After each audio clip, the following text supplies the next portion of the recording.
in healthcare. So how will the Secretary of State better regulate against the cronyism of his colleagues, and will he commit now to scrapping the UK Government's VIP lane for healthcare contracts?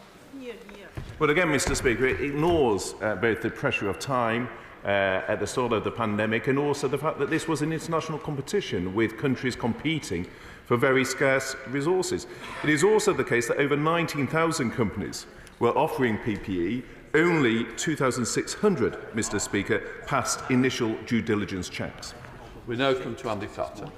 Very much, Mr. Speaker. Number 2, please.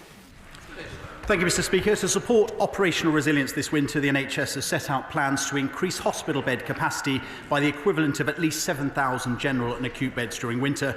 This is alongside £500 million of funding to support quick, safe discharge from hospital and free up capacity, and £1.5 billion of targeted investment funding for new surgical hubs, increasing bed capacity and equipment for elective care recovery.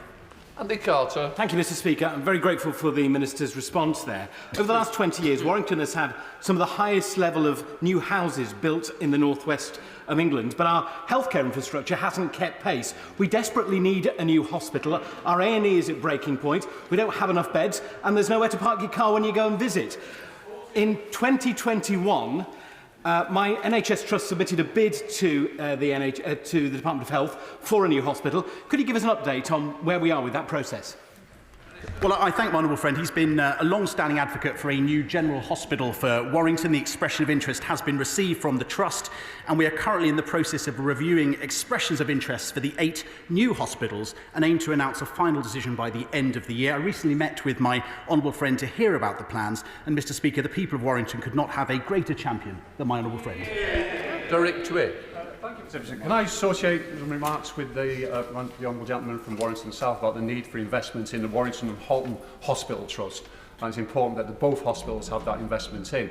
But can I say to the Minister that part of the problem with capacity is the lack of social care capacity in the community, whether that's in a home or whether it's in the patient's own home.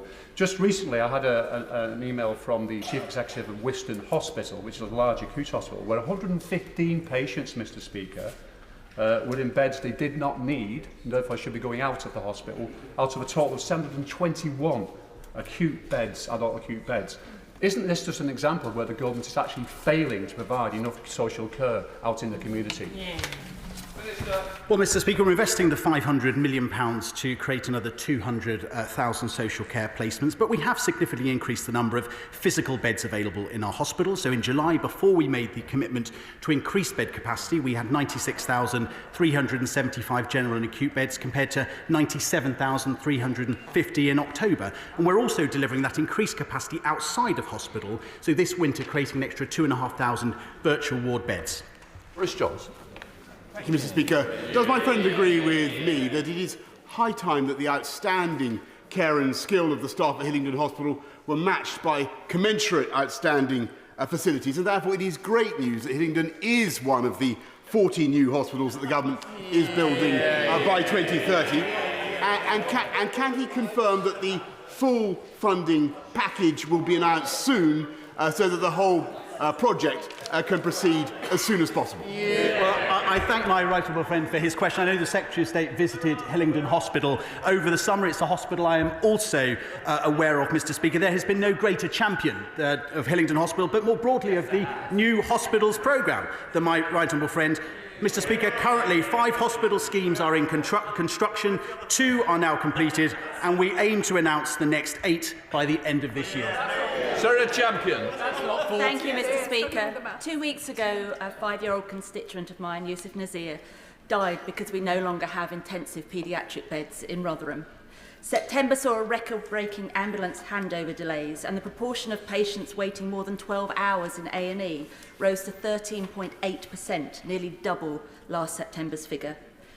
In the last 12 years, we've seen Rotherham's NHS being hollowed out. What is the Minister going to do to reverse this? Yeah. Firstly, let me thank the Honourable Lady for her question. I'm very sorry to hear about the case that she highlights, and I understand she's written to the Secretary of State on this issue. Ambulance waiting times, Mr Speaker, are not where we want them to be. Now, we have increased ambulance staff by 40% since 2010. We've invested another just under 5,000 more staff in NHS 111, 2,500 more staff in call centres, an extra £450 million last year into A&E departments, and we've created the £500 million discharge fund, which will improve flow through hospitals. And then, of course, that extra 7,000 extra beds this winter. We understand the system is under considerable pressure. I'd be very happy to meet with the lady to discuss the challenges in her own trust. Shadow Minister Dr Alan Carr. Thank you very much, Mr Speaker. The current state of mental health treatment sees increasing numbers of people languishing on waiting lists, becoming more and more unwell. 1.1 million adults denied treatment. Children stuck in emergency departments for days waiting for mental health beds. Is the government proud that the systemic cutting of a quarter of NHS mental health beds over the last 12 years has led to more patients receiving treatment in private settings? And does the Secretary of State know how much money is given to private mental health providers? And does the government honestly think they're getting good value for money? Well, Mr Speaker, this is not my direct area of responsibility, but of course mental health does present challenges for accident and emergency and hospitals more generally. We are investing an extra £2.3 billion every year extra on mental health. We have 16% more staff. We have an additional bursary, Mr Speaker, to attract more people, nurses, into mental health. But we do recognise the challenges, and I know my honourable friend, the member for Lewis, is working hard to address them. Stephanie Peake. Thank you. Question number 3, Mr Speaker. Thank you, Mr Speaker. Reducing waiting times for diagnostics and treatment is a priority for this government. The delivery plan for tackling the elective backlog sets out steps to recover and transform outpatient services across all specialisms, including neurology. Speaker, in March 2021, my constituents suffered a severe head injury. By the time they have their first neurology appointment in January 2023, they are waited nearly 2 years for treatment. In the meantime, they have been unable to work, rejected from disability benefits, and are in severe pain. Does the Minister accept that this wait is unacceptable, and can she outline what support the department is making available for those who are suffering whilst they wait for vital appointments? Well, I thank the Honourable Lady. I know she raised her constituents' case in a Westminster Hall debate on the 22nd of November, and my understanding is that they now have an appointment for January. But there is absolutely a backlog from COVID patients. We know that. That's why we're putting over £8 billion over the next 3 years to deal with that backlog. That's in addition to the £2 billion we've already provided through the Elective Recovery Fund. We've already eliminated virtually the 2-year wait, and we are now on track by April to eliminate those waiting for 18 months or more. Low. Question number 4, Mr Speaker. Thank you, Mr Speaker. I would like to thank all those who work in social care for what they do day in and day out for people whose lives depend on care. We're supporting care homes and agencies in their efforts to recruit staff, including with a substantial national recruitment campaign. In fact, colleagues may have seen some of the adverts while watching popular programmes like I'm a Celebrity. We have also added social care workers to the shortage occupation list so that social care can benefit from international recruitment to increase the workforce in the short term. A recent report from the Motor Neurone Disease Association outlined at the MND APPG, which I chair, found that most unpaid MND carers provide over 75 hours of care per week, but many are unable to access respite services due to the lack of adequately skilled care workers equipped to care for the complexity of MND sufferers' needs. Will the Minister commit to increasing specialised training for conditions like MND within the social care workforce to protect carers' own health and well-being? Well, my honourable friend makes an important point. I too have heard from family carers about the difficulties they have faced in getting skilled professional help, which in turn gives them support and respite. At the moment, we provide £11 million annually for a workforce development fund, which social care employers can access to help pay for staff training. And looking ahead, we're working on social care workforce reforms, of which training and skills will form a substantial part. And I will commit to looking into his suggestion that specialist training for MND care should be part of this. Tim Farron. Speaker, In the Lakes, we have a problem with social care, being that although the people working in the care industry are phenomenal and talented and dedicated, our average age of the population is 10 years above the national average. Therefore, the number of people needing to be cared for is greater, and the size of the workforce is smaller. Undoubtedly, poor pay, poor conditions, and a lack of career prospects are a major problem in recruiting and retaining the care staff that we have. But we also have an extra special problem in our area because of the absence, or indeed the evaporation of the long-term private rented sector, which is where the carers normally would have lived. Will she talk to her colleagues in the Department for Levelling Up to make sure we have a comprehensive package for communities like mine in Cumbria, so we have well-paid carers and places for carers to be able to afford to live? Yeah, I thank the honourable member for his question. He makes a really, really important point. Two things I'll say to him. Firstly, in the short term, through the 500 million that we're supporting social care with during this winter, the discharge fund, that will go into increasing capacity in social care and indeed addressing some of the workforce challenges in areas like his. In the long term, we're bringing forward social care reforms, including in workforce, and I recognise one of the things we need to look at is making sure there's housing available for the social care workforce. Peter Byrne. Mr. Speaker, listening to the Minister talking about increased social care, I don't recognise that in my area. Northampton General Hospital, which is one of the hospitals that serves my constituency, has around 150 patients a day who could be medically discharged, but can't be. This is 19% of the beds. At the same time, West Northampton Council is closing Spinneyfield, a 51-bed step-down facility in my constituency. Yet they have a PFI contract, and for the next 7 years they'll be paying £700,000 for an empty building. How can that be right? Will the Minister sort it out?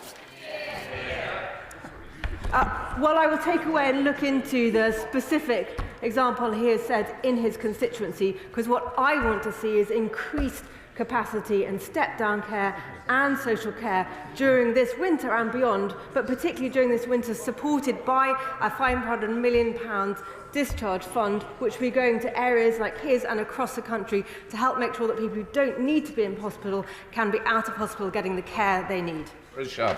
Mr. Speaker, when will this new health team wake up to the fact that many of the things that we've been discussing already this morning, but particularly social care, will only be solved by treating local authorities as friends and allies and partners rather than the enemy? Please, could we have action to make local authorities full partners delivering every sort of care? Well, hearing the honourable member's point, I should think that he therefore welcomes the fact that we've set up integrated care systems which bring together health and social care. The 500 million discharge fund I've been talking about, in fact, is allocated to local areas to be pooled into the Better Care Fund to be spent jointly between local authority and the NHS. Secondly, though, funding is an important part of this. In the autumn statement, social care received a historic funding settlement of £7.5 billion over the next 2 years, so that's important as well as clearly hand in hand NHS and local authorities working together. Jim Shannon. Question number 5. Thank you, Mr. Speaker. We held a successful call for evidence for a new cancer plan earlier this year, which received 5,000 responses. We're now considering those responses and how we can best support the diagnosis treatment of cancer patients. I will be in a position to update the House shortly. I thank the Minister for her response, but it's been 5 months since the 10-year cancer plan was due to be published in July. It's been 10 months since the war on cancer was announced in February, and while government has delayed, cancer patients have been facing unacceptable waiting times for diagnosis and treatment. Performances for the 62-day wait between a GP referral for suspected cancer to first treatment over the last 5 months has been the worst 5 on record. I say that very respectfully to the Minister, but does the Minister agree that what we really need now, this House needs and the people of this country need, is a long-term and ambitious plan to reduce these waits and to ensure that cancer patients in this country have the best outcomes possible? And will the Minister set out a timeline, not just say shortly, set out a timeline for delivering such a plan?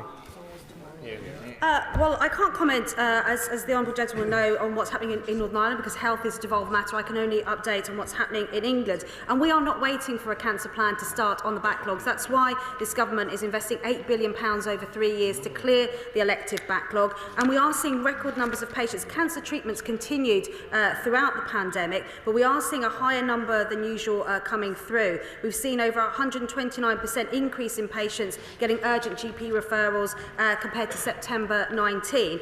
But despite that, we are seeing 91% of patients in England receiving their treatment with 31 days of a decision to treat, compared to in June just 87% of patients in Northern Ireland. So I would suggest, while we are very, very committed to reducing that cancer wait time, he may wish to speak to the Minister in Northern Ireland as well. I get through.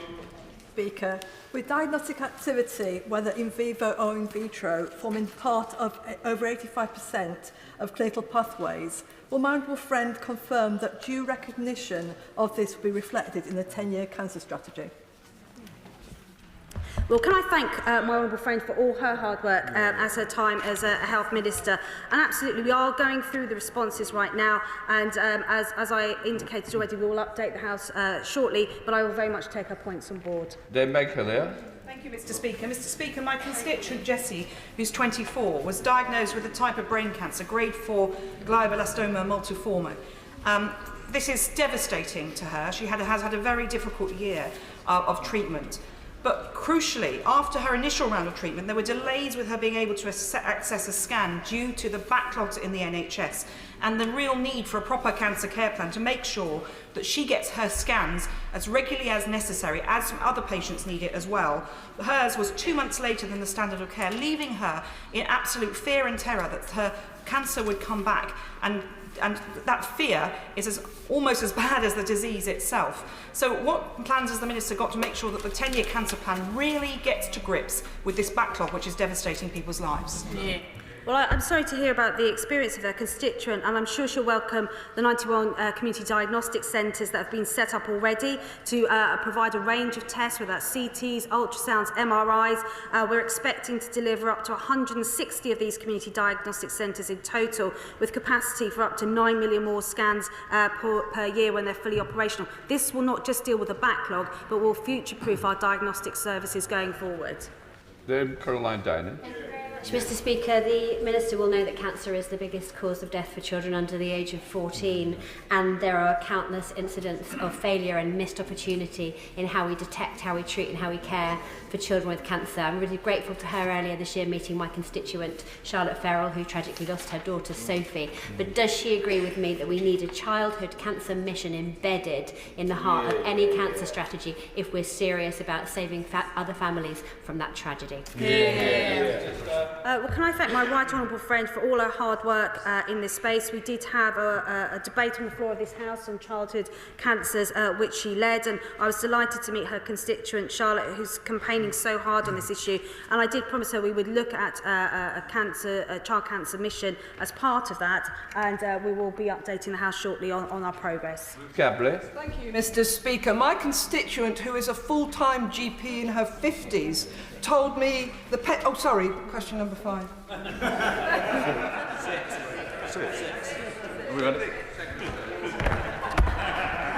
Thank you, Mr. Speaker.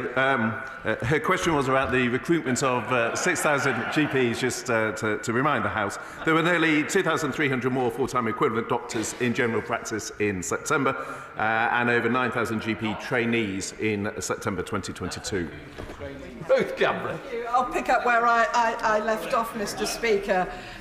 She's a full-time GP in her 50s. She told me the pension rules mean she either has to retire, work part-time, or emigrate, which is hardly going to help her patients to get appointments with her.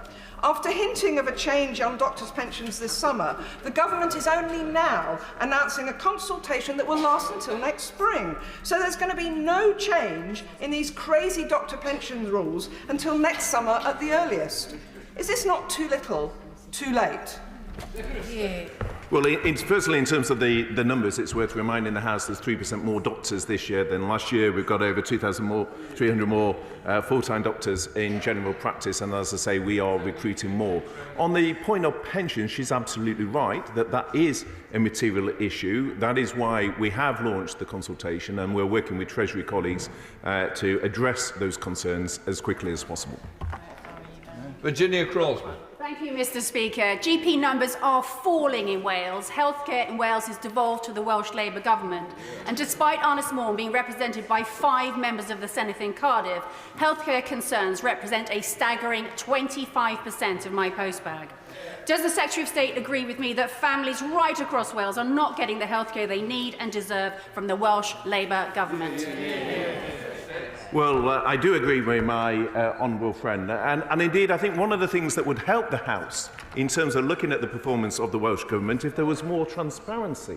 So, for example, if you look at the Opposition Day motion today, which talks about vacancies in England, Mr. Speaker, I'm sure it will surprise the House to know that the Welsh Government stopped collecting workforce vacancies statistics in 2011. I look forward to the bench opposite encouraging their Welsh colleagues to be more transparent. Shadow Minister Ferriol Clark.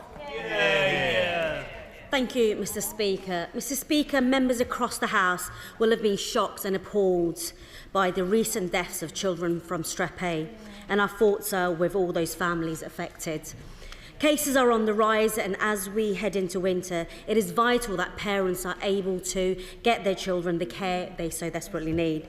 The shortage of GPs means too many are struggling to see a doctor, and we are now seeing reports of shortages of antibiotics too. So what advice can the Minister give parents if their children are exhibiting symptoms but they can't get a GP appointment, and what assurances can they give on the supply and availability of antibiotics? So the Honourable Lady does raise an important issue, and I know it is one that is concerning to many families across the country, and it's therefore helpful to be able to just reassure the House in terms of our response on that. And firstly, whilst GPs are important in this, so are directors of public health, and they are leading the response in areas including the liaison with schools. We are seeing an earlier peak than usual in terms of cases, these cases, and we believe this is due to lower exposure during the pandemic, which has then meant to lower immunity. There is no new strain, and that I think is one of the key points in terms of reassurance. But the UK Health Security Agency has declared a national standard, and that enables them to better coordinate our response, including across schools. Colburn. Question 7, Mr. Speaker. The government is committed, Mr. Speaker, as we heard a moment earlier, to our 40 new hospitals programme by 2030. That is why we have committed. That is why we have committed £3.7 billion over. Well, he'll get a go in a moment, so I look forward to him welcoming the increasing capital spending that this government. And in fact, that's an increase not just on our new hospitals programme, but also on things like the electives, the £5.6 billion into more surgical hubs and CDC centres. But we are committed, and that obviously sits alongside the £1.7 billion of funding that has gone into over 70 hospitals in terms of delivering significant upgrades. Colburn. Mr. Speaker, Carshalton and Wallington patients will benefit massively from building a new hospital in Sutton and improving St Helier under NHS plans approved by this government. Can my right honourable friend agree to meet with me and the NHS Trust, because the trusts are raring to go to get spades in the ground next year? Mr. Speaker, I know they're raring to go because I personally have spoken to the Chief Exec about this scheme, but I can offer him something better. The Minister of State for Health will personally be visiting shortly in order to discuss this further.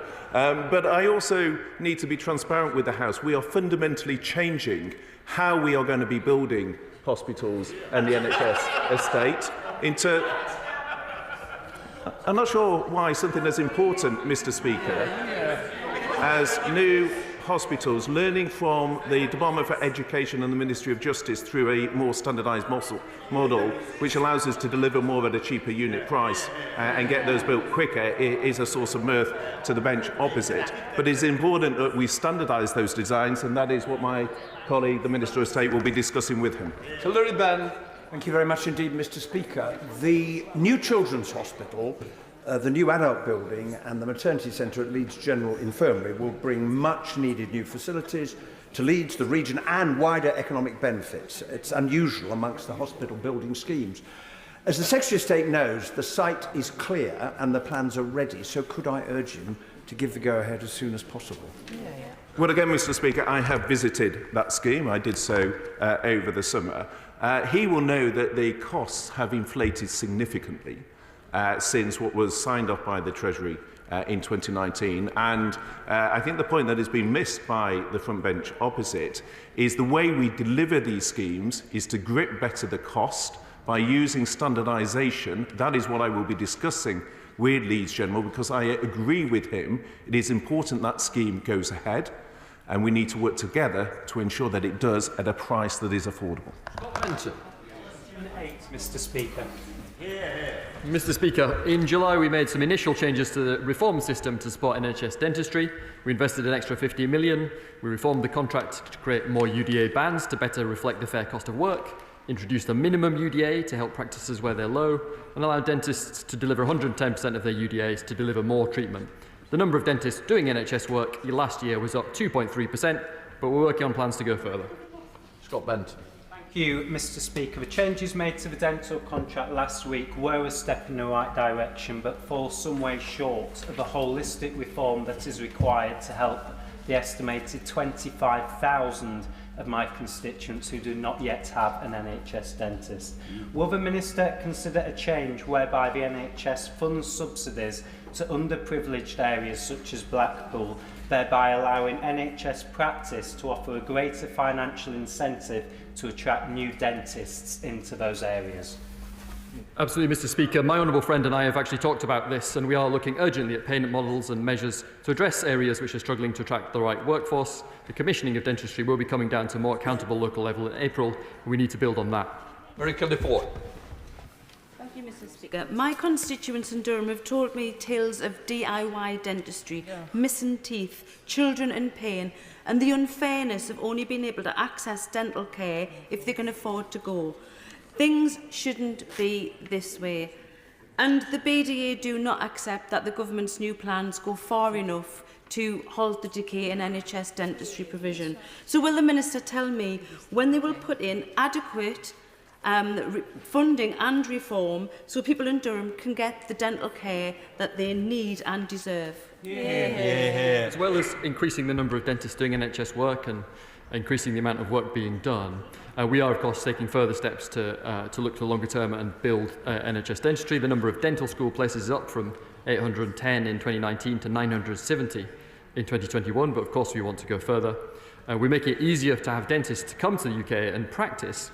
In fact, we laid draft secondary legislation on the 11th of October to give the General Dental Council more flexibility to do that. And around the country, plans are advancing for centres for dental development to additionally provide not just dentists, but also hygienists and other nurses. Question number 9, sir. With permission, Mr. Speaker, I'll answer this and question 18 together. We're taking action on public health across the board. The £3 billion we're investing in the drug strategy will create an extra 50,000 extra places in drug treatment. We've doubled duty on cigarettes since 2010 and brought in a minimum excise tax. We now have the lowest smoking rate on record and we'll go further. The £300 million that we're investing in Start for Life means new or expanded family hubs in 75 local authorities. And we're taking action right across government, from the £55 billion that we're investing in energy support to the measures that we're taking through at the moment to crack down on non-decent housing. Peter Gibson. Thank you, Mr. Speaker. Levelling up is not just about jobs and infrastructure, but it's about healthcare too, and dentistry is a key part of that. However, Darlington faces the potential closure of his surgery serving 7,000 patients because the current system of NHS dentistry makes the business case for that surgery unviable. What will my right honourable friend do to ensure that we level up dental services so that my constituents can get the services that they need? Mr. Speaker. My honourable friend and I have discussed this and are actually due to meet again shortly, and I repeat my offer to speak both to that practice and also to local partners so that we can tackle the crucial problem that he has raised. Robinson. Thank you, Mr. Speaker.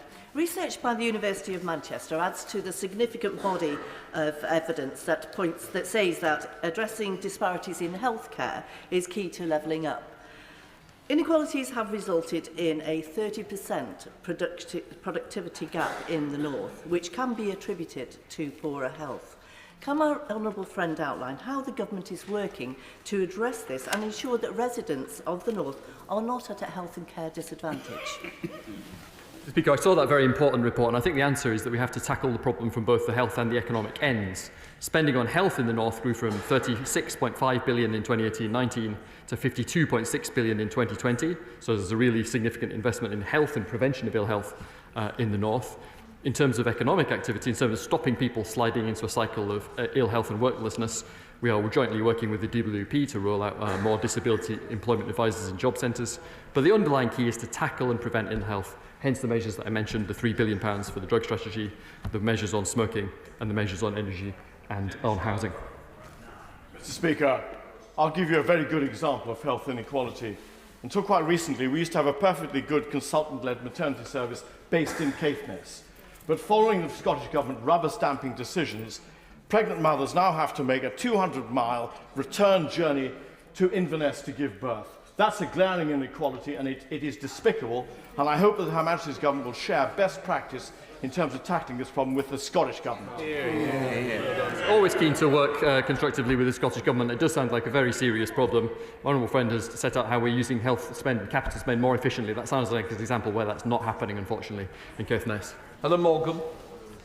Thank you, Mr. Speaker. It's been well documented that people in rural areas have worse health outcomes than people in urban ones, and one of the drivers behind that is a lack of access for the most vulnerable people to be able to get to the services they need. So would the Minister consider working with his colleagues in the Department of Transport to figure out how we can provide the services we need for the most vulnerable people to access the healthcare they need? Mr. Speaker, this is why we are rolling out those community diagnostic centres to bring services closer to those who need it. It's also why we are investing in general practice and the extra 21,200 extra people working in general practice to make sure that rural services as well as services in the rest of the country are also improved. Minister Andrew Gwynn. In 2019, the Tories promised to extend healthy life expectancy by 5 years, but on this, Mr. Speaker, they are failing. In the last year, the Health Disparities White Paper has disappeared, the Tobacco Control Plan has been delayed, and they've chickened out of implementing the obesity strategy because the Prime Minister is too cowardly to stand up to his backbenchers. And health inequalities are widening as a consequence. So does the Minister plan on reviving any of these strategies, or have the Conservatives now completely given up on prevention? Mr. Speaker, I've already talked about some of the things we are doing to crack on with improving public health and narrow inequalities, but let me add some more. We're also driving up blood donations for shortage groups. We're driving up vaccine uptake in the areas that it's lowest. I mentioned already the extra £900 million we're putting into drug treatment, taking to a total of £3 billion of investment over 3 years. I won't repeat all the things I've already mentioned, but we are across the board working at pace to improve public health and narrow those health inequalities. Margaret Farrier. Time, Mr. Speaker. Immediate CPR doubles or quadruples survival from an out-of-hospital cardiac arrest, and defibrillation within 3 to 5 minutes dramatically improves the chance of survival. That's why NHS England is establishing a network of defibrillators and community first responders, which aims to save up to 4,000 lives a year by 2028. Margaret Farrier. Thank you, Mr. Speaker. On average, 150 people a day die from sudden cardiac arrest outside of hospitals. Access to defibrillators is crucial for survival rates. Without one, the chances surviving drop by 10% every minute. I welcome the government commitment to roll out defibrillators across state-funded schools in England and Wales, but share concerns that because of significant ongoing supply chain issues, this may not be achieved. Can the Minister explain how the Department is helping to reach the target of supplying 20,000 defibrillators by 2023? Well, as the Honourable Member says, access to a defibrillator makes a great difference to the prospects of survival for somebody having a sudden cardiac arrest, and that usually happens either at home or at the workplace most commonly. Since May 2020, the government has required all new school builds and refurbishments to have defibrillators installed. I'm very happy to look into the concern that she raises about that and get back to her. I'm also working on other initiatives to make sure that we get more defibrillators into public places. Like many of my Lincolnshire constituents, I live in a remote village, and there's no prospect in the unlikely event that I have a sudden cardiac arrest. I'm sure that would disappoint people. There's no prospect of an ambulance coming within 10, 15 or even 20 minutes. I would have thought the government could make itself really popular in rural areas by having a massive campaign to roll out defibrillators in most villages. For instance, all those red telephone boxes that now BT are closing down, that would be a good opportunity to put the defibrillator in one of those. Well, again, my honourable friend makes a very important point. That's exactly why there is work going on at the moment to increase the number of defibrillators across the community. For instance, in villages such as his own, as he talks about, many villages will already have them. We're also supporting the NHS to train community first responders to make sure that there are people all across the community who have the skills to do CPR and use the defibrillators. And I do look forward very shortly to be able to announce a new initiative which will mean further defibrillators across our communities. Catherine West. Please. Thank you, Mr. Speaker. We are already putting social care reforms into practice. For instance, we want care providers to adopt digital care records, and over 50% have already done so. And I'm determined to shine more light on our social care system, so our new CQC-led assurance of local authorities' social care duties is going to start in April. Catherine West. Thank you very much, Mr. Speaker. One of the worst vacancy rates across the NHS is that of geriatricians. What urgent action is she putting in place to ensure that people in social care settings, either at home with domiciliary care or in social care settings, are seeing a geriatrician consultant regularly? And if there is a shortage, which I believe that there is, what action is she taking to have more doctors train as geriatricians? Well, the Honourable Member makes an important point about when people are receiving social care, the importance that they also have access to the health care they need, and these systems working together across our health and social care systems. We are training more doctors overall, and we have an increase in medical school places, which is leading to more doctors coming through. I'm very happy to take away looking specifically at the question about the numbers of geriatricians that she raises. Wendy Morton. Thank you, Mr. Speaker. When it comes to delivering social care reform, will my right honourable friend agree with me that we also need to be looking at how the funding packages work, particularly across borders? I have a specific case of a constituent, Mr. Speaker, whose case falls between two local authorities. Would my right honourable friend agree to meet with me as a matter of urgency to make sure this poor constituent receives the funding that she needs for her husband's care?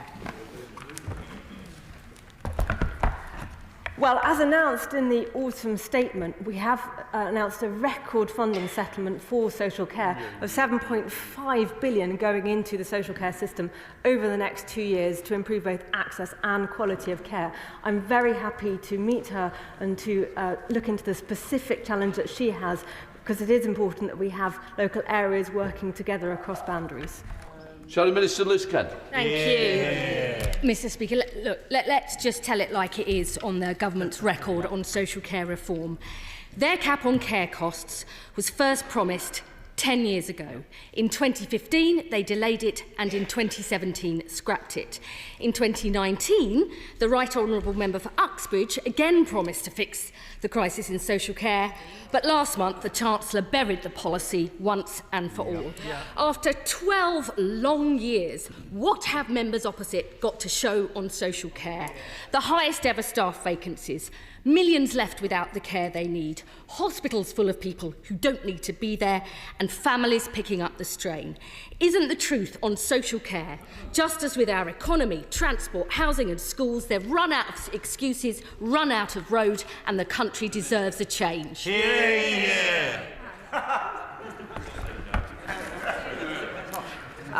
Well, We have indeed delayed our social care charging reforms because we listened to the system and we heard local authorities asking for more time to prepare. And then importantly, we have allowed local authorities to keep the money allocated to that in their bank accounts to fund some of the current pressures on social care. But what I will also ask her to recognise is the record funding settlement for social care at the autumn statement, £7.5 billion for social care over the next 2 years, which she hasn't even acknowledged, coupled with the fact that we're pressing full steam ahead with our system-wide reforms to social care, supported by over £1 billion funding to support the workforce, to support the innovations in social care and to transform the quality and access of social care across the country. James Wild, we'll keep going, don't worry. 12, please, sir. I had it as number 13, but given the question, I can guess it's related to the build of the King's Lynn Hospital. I visited that site and looked at that scheme over the summer. I made clear in a speech I gave to the NHS providers that addressing the concerns of the RAC hospitals is my #1 priority. Obviously, I cannot comment on individual schemes whilst the process is ongoing, but I can assure him we are working actively on it. Thank you, Mr. Speaker. I warmly welcome the priority that my right honourable friend has put on resolving the serious RAC concrete issues at the Queen Elizabeth Hospital. But a decision on this was due in the spring. Well, Christmas is coming, and the only question people in North West Norfolk have is when we get the present that everyone wants of a new hospital for the staff and patients. Well, I note the extensive support he has amongst parliamentary colleagues, including my right honourable friend, the member for South West Norfolk, who has recently added her support to the scheme. He'll also be aware that we allocated £20 million last year and £30 million this year to address some of the immediate issues, but we recognise it is a priority and we are working on it. Sir Greg Knight. Number 13, sir. And Mr. Speaker, as well as making it more attractive to practice in the NHS, the number of dental school places is up from 810 in 2019 to 970 in 2021. We're making it easier for qualified dentists to come to the UK, and we're putting through secondary legislation at the moment on that, and we're also encouraging new centres for dental development. Sir Greg. Is the Minister aware that there is a particular problem in Bridlington in my constituency, where an increasing number of residents are not only finding it difficult to access NHS dental care, they're finding it impossible to do so. And recently, a dental practice in the town has closed down. So will he agree to meet with me on this matter to see what can be done to resolve the issue, hopefully sooner rather than later? Mr. Speaker, of course, I'd be very keen to meet to try and address those issues and to build on the work that we're doing nationally. Rachel Maskell. Thank you, Mr. Speaker. York's had a dental desert for years, 6 years now, to see an NHS dentist, and the government have made no change to improve that situation, including bringing in more NHS dentists into my area. In the light in March, dentistry will be moving into ICSs and ICBs. How are they going to solve the problem?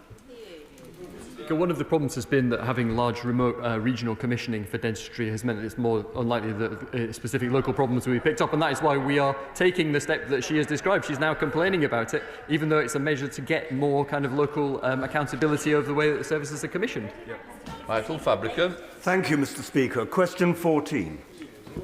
The Department has commissioned NHS England to develop a long-term workforce plan. This plan will help ensure we have the right numbers of staff, including doctors with the right skills, to deliver high-quality services fit for the future. This plan will be independently verified. We funded 1,500 more medical school places in England and opened 5 new medical schools in Sunderland, Lancashire, Chelmsford, Lincoln and Canterbury, and there are record numbers of medical students in training. Michael Fabricant. Well, I thank my honourable friend for his answer. He will know that it takes 5 or 6 gruelling years to get a Bachelor of Medicine or Bachelor of Surgery degree, or Doctor of Medicine in Scotland. But many students, having then graduated, think that they would prefer the more structured development of their lives by working as hospital doctors. What can we do to encourage young graduates to go into general practice? Well, I thank my honourable friend for his question. We've got record numbers going into general practice. This is the remit of my honourable friend, the member for Harborough, but part of the plan is to make it more attractive, so in practice improvement through things like cloud-based telephony, things like the ARRS scheme, the extra 24,000 extra staff in primary care, developing multifunction staff so people can develop their skills, have specialism but still practice as a GP2, increasing the use of pharmacy, movement more towards continuity of care, and of course the new GP contract for 24-25. Thank you, Mr. Speaker. But when are we going to see the workforce plan? Because I spoke to a radiologist who runs a radiology department the other day. They're meant to be 15. They've only got 5. They've not had a single person apply. They need more radiologists, radiographers. We've got a national shortage of dermatologists, which is one of the reasons that skin cancers aren't being picked up. We've got a national shortage of pathologists and histopathologists. We really need a dramatic increase in the number of people working in the NHS. When are we going to see that workforce plan? I thank my right friend for his question. As I said, we've committed to publish a comprehensive workforce strategy, which the Chancellor set out will be independently verified. That will be soon. We've set out new pension flexibilities. But, Mr. Speaker, it's important to point out we have 29,000 more nurses. We're on track to meet our 50,000 target. We've got 3,700 more doctors compared to last year, 9,100 extra nurses, and, of course, 2,300 more GPs. Comes Dr. Helen Hayes. Topical number 1, Mr. Speaker.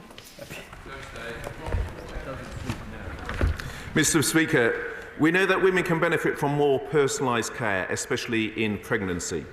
The Tommy's app is a new clinical decision tool for the NHS and for women, another example of how we're using artificial intelligence to improve our maternity system. That will help end some of the variation in maternity care from hospital to hospital, and I'm pleased to tell honourable members, and in particular my honourable friend, the member for Rutland and Melton, who is a great champion of improved mental health, that today my department, through our National Institute for Health and Care Research, has agreed to provide the funding we need for the next stage of this app's development. And I want to pay tribute, Mr. Speaker, to Sienna and all those other babies stillborn to their parents, and thank all those in this chamber who have campaigned passionately on this important issue. Helen Hayes. Thank you, Mr. Speaker. Another dental practice in my constituency recently handed back their NHS contract. When I contacted local NHS management about the impact of this closure, they stated that the area in question was adjudged to be well served for NHS dentistry practices because there are 11 practices within a half-mile radius.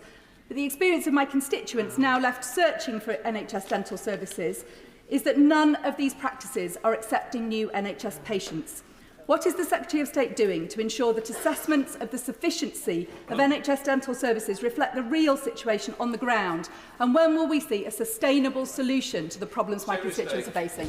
Well, the honourable lady raises an important issue, and it is one of concern across the House, as we've already seen in the exchanges that my honourable friend have answered. That, in part, was why, during the pandemic, we used £1.7 billion of funding to protect dentistry. It's why we've got a commitment through the £3 billion a year funding of dentistry, but we're looking at how we localise that commissioning to get better value out of that contract, and that was the point my honourable friend raised. Murray Robinson. Mr. Speaker, at 1 o'clock today, patient safety expert Dr Bill Kirkup will be speaking to MPs at the whistleblowing APPG, to which all colleagues are invited. It's a timely meeting following this weekend's Newsnight programme, which highlighted yet another NHS trust where a culture of fear left staff unable to speak up on patient safety concerns. It's clear change is needed. Does my honourable friend agree with me that supporting whistleblowers in the NHS is crucial for patient safety? Speaker, my honourable friend is so right about this. I praise her work with the APPG. I know that a lot of colleagues will want to attend it. Whistleblowers can save lives and improve healthcare. I've seen that in my own constituency. She's so right to be pressing on this. Secretary of State West Streeting. Mr. Speaker, the chairman of the Conservative Party claims that NHS strikes are exactly what Vladimir Putin wants. So why isn't the Health Secretary negotiating to prevent them from going ahead? Well, I've seen him make this claim across the media a number of times, just to reassure the honourable gentleman, the right honourable gentleman. My door is open. I've been very clear with the trade unions. I'm available, and I'm available to see them this afternoon or tomorrow. It is not me, Mr. Speaker, that set a precondition on those talks. So there's a number of issues when I met with the trade unions that they've raised, not only pay, but around safety of staff and other conditions, the estate, tech and so forth, and I'm very happy to engage with the trade unions on those points. Ms. Streeting. Mr Speaker, we get the warm words about wanting to negotiate, but a government source briefed the Times last week that his plan is to wait for public sentiment to turn against striking nurses, saying, and I quote, "This is going to affect a lot of people. It could have a big impact on a lot of them, and in the end, they will get fed up." He knows this winter is going to be the most difficult the NHS has ever faced, and he's using nurses as a scapegoat to avoid the blame. That's the shameful truth, isn't it? Well, firstly, it's a bit bizarre that a department questions the best it can manage is, quote, a government source. And secondly, the revelation of that government source is that this will affect, quote, a lot of people. I don't think that comes as any surprise. That's why we regret the action and we're very open to having talks. The point is, he himself does not support the 19% pay demand of the trade unions. So he stands here saying we should be talking whilst himself not accepting their proposal. Bob Blackburn. There have been several changes of ministers, as we know, but officials have carried on working through these changes. So can we know what day, date and time the long-promised and overdue tobacco control plan will finally be published? Whatever format our next steps forward are set out in, we will be pushing forward very, very quickly and aggressively on this. This year we're putting 35 million into the NHS to support services for everyone who goes in to stop smoking. We've double duty on cigarettes, brought in a minimum excise tax. Women who are pregnant now routinely get a carbon monoxide test. National campaigns like Stoptober have helped now 2.1 million people quit smoking. We're also supporting a future medically licensed vaping product as a quitting age. So we will be pressing forward at the greatest speed. SNP spokesperson Steve. Intellectual property protections are an important way of protecting healthcare companies' innovations. We know this. However, developments on intellectual property can also impact the rights of individuals, limiting access to affordable, life-saving essential medical products. What recent representations has the Secretary of State had with colleagues in the Department for International Trade, seeking assurances that nothing in the proposed free trade agreement with India will impact or jeopardise access to affordable medicines for NHS patients in Scotland? Aye, you don't. Well, I can reassure the honourable gentleman on that, and I would have thought he would also welcome the commitment, the 15 billion to 20 billion increase in R&D investment, the championing of life sciences that my honourable friend the Minister for Health has been leading on, and the opportunity we have, particularly to address greater variation within the NHS by bringing forward the innovations from our life industry and applying those much quicker.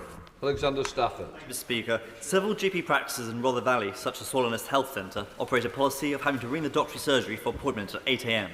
Residents find themselves being placed 50th or 60th in queue, then they find there's no appointment available and be told to call back the next day. This is clearly not acceptable way to offer appointments. What steps are my honourable friends taking to stop the current failed booking system and to instead guarantee a system of pre-booked appointments at all GP surgeries? Mr Speaker, this is something that we are working on very actively, as well as supporting financially GPs to roll out new and better ways of managing their appointments. We're also looking at what criteria we expect from GPs, because we already set out some moves in our summer action plan, but we will be looking further at preventing the lamentable situation he describes, where people are being asked to ring back or held in long phone queues. It's not acceptable. Paul Turner. The public aren't daft, Mr Speaker. They know that the backlogs in the NHS existed well before the pandemic. They know that the NHS was already on its knees, and they know that it was this Tory government that brought it to its knees. So why doesn't the government take up Labour's policy of scrapping non-dom status, use the 3.6 billion to train nurses, doctors and midwives, get the NHS back on its feet? People in East Hull want nurses, not non-doms. Well, the data is very clear, Mr Speaker. In fact, it's very stark as to the extent to which the backlogs is driven predominantly by the pandemic, and that is why we have a programme through the extra investment in the autumn statement, the 6.6 billion over the next 2 years going into the NHS, but also the 2.8 billion next year and 4.7 billion the year after into social care, 8 billion in 2024, recognising the size of those backlogs so we can fund the surgical hubs, the diagnostic centres and others. Thank you, Mr Speaker. I met with local care providers last Friday, and two main points they raised with me were concerns over energy costs and COVID in care homes.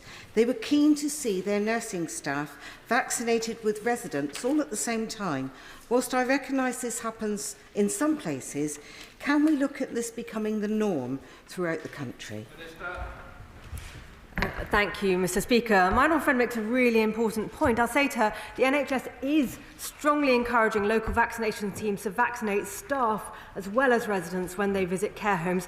This should be normal practice. I'm very happy to look into it if it's not happening in her area. And actually, I'd like to take this opportunity to encourage any health or social care worker who hasn't had their COVID or flu jab this winter to please go ahead and get one. Fly Bafford. Thank you, Mr. Speaker. Parents are becoming increasingly worried about the prevalence of strep A at this moment in time.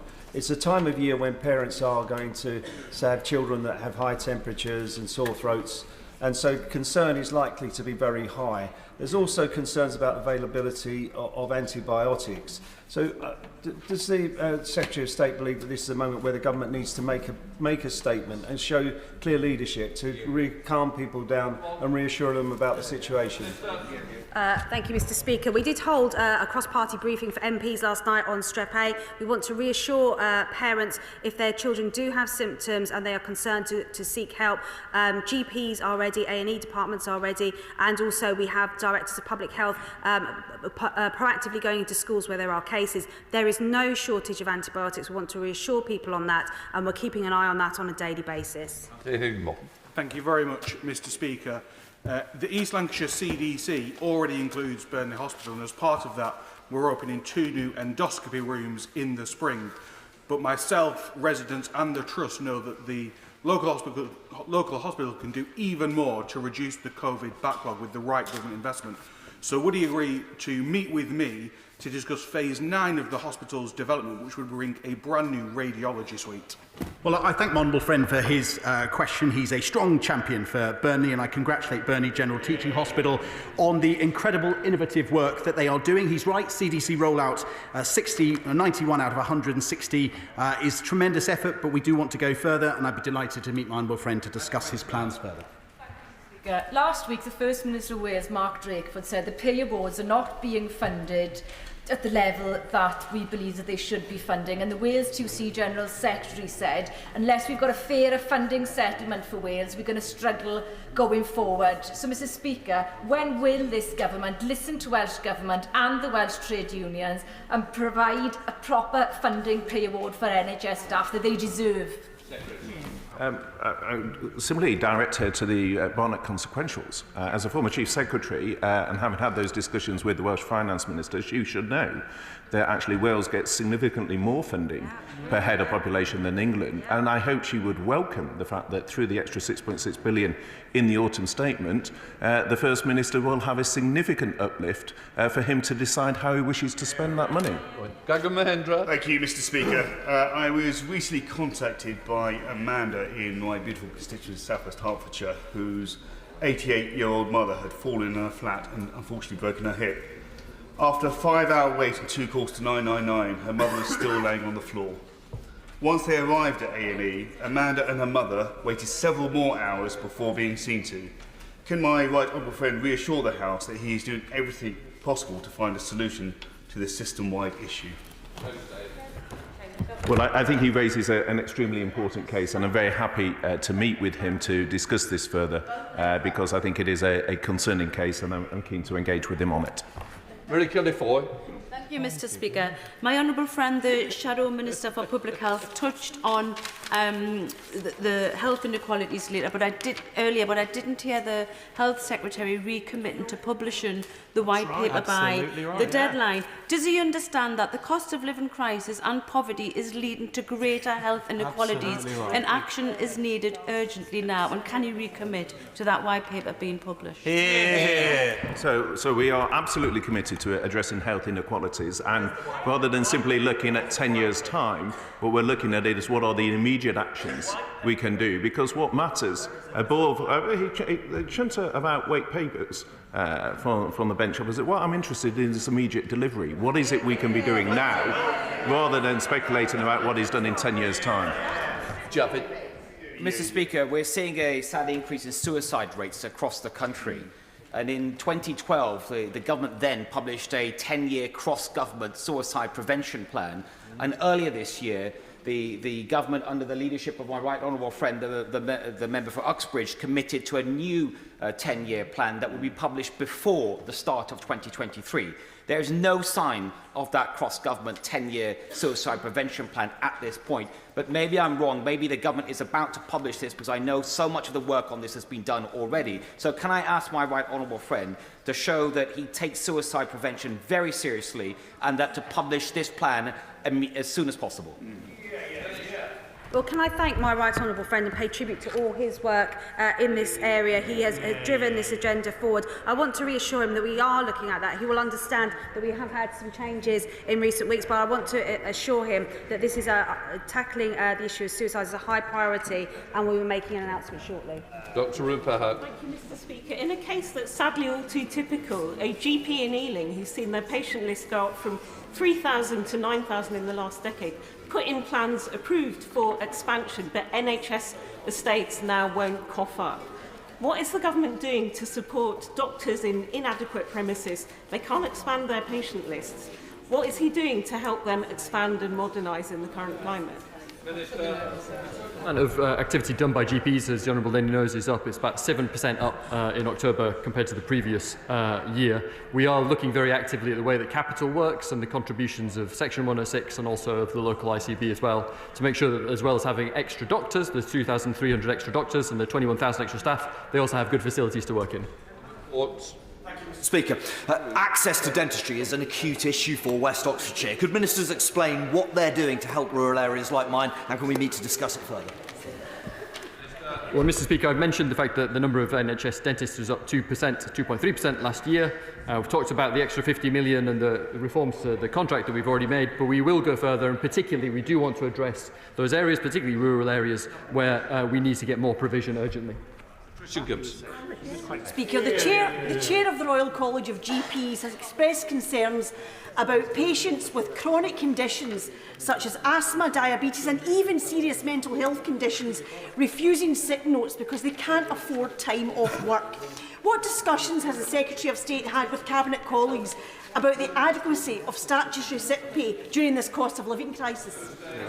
Well, I refer to the autumn statement where my right honourable friend, the Chancellor, set out a wide range of support packages to help those with cost of living across the United Kingdom, including the cost of energy, and that is part of wider discussions that we have on a regular basis with the Treasury. Mr. Speaker, the pandemic has had a devastating effect on the number of people waiting for treatment. In 2019, there were 54 women waiting more than a year to see a gynaecologist. That number is now more than 40,000. What is my right honourable friend doing to reduce this wait? Well, Mr. Speaker, to the earlier question, the gentleman's no longer in his place, but that's a good illustration that the challenge the country faces in terms of the backlogs is very much driven by the pandemic consequences. And what we are doing is working with senior figures like Jim Mackey and Professor Tim Riggs and the Get It Right First Time to look at the patient pathways, how we use our diagnostics, our surgical hubs, and streamline the way we get services to patients where those backlogs have built up. Robin Robinson. Mr. Speaker, I'm grateful to the Minister for the answer she gave the Honourable Member for Eltham around Strep A this morning. Tragically, we learned that a 5-year-old girl died yesterday in Belfast, a P2 pupil at Black Mountain Primary School with Strep A. And so I'm grateful for her encouraging commitment that the penicillin is available, antibiotics are available, but can she ensure that our public health agencies across this United Kingdom cooperate with one another, and that if additional resource is required, that it will be made available? Well, can I thank the Right Honourable Gentleman? I'm very sorry, obviously, to hear about the tragic case in Northern Ireland. This is, we want to reassure people that while there is a slightly higher number of cases than would be usual for this time of year, that the UXA are, on top of this and are not concerned that there's a wider outbreak than would be expected. But we do want to encourage parents that if they are concerned that their children are not responding, to get help as soon as possible. Antibiotics are available. And there are local directors of public health should be coordinating local activity, but we are, if there are any concerns, do come and see me. Thank you, Mr Speaker. On Saturday, I visited Chalkwell Grange, a brilliant new care home in picturesque Leigh-on-Sea, but they are struggling to recruit due to the guidance that all care workers should wear face masks. Would the Secretary of State give them the best Christmas present ever and remove that word should to can or may and put them in charge of their own infection control? I thank my honourable member, and it's very good to hear that she was visiting a local care home and what she's heard from staff. I have also heard from staff, because while face masks are important for infection control, we also know that they have downsides like making communication harder. I have asked for updated public health advice on the use of masks in care homes, and I look forward to updating honourable members and the social care sector on the guidance on that shortly. Daisy Cooper. Speaker, my constituent is a victim of sexual misconduct by a medical professional, but they can't challenge that professional's fitness to practice because of the 5-year rule. The GMC wants the 5-year rule to be scrapped. The government consulted on whether to get rid of the 5-year rule more than a year ago. Could Minister please say whether it is the government's intention to scrap the 5-year rule, and would she meet with me so I can discuss how important it is that the GMC can explore whether a potentially dangerous medical professional who is still practising may be unfit to do so? Can I thank the Honourable Lady's campaigning on this issue? It is a very serious issue. I'm very happy to meet with her. I would suggest we also meet with the Patient and Safety Commissioner, Henrietta Hughes, to discuss this further. Peter Byrne. Thank you, Mr Speaker. Could the Secretary of State give an undertaking to the House that no NHS or social care facility will be decommissioned and used to house asylum seekers, A, in Northamptonshire and B, in the rest of the country?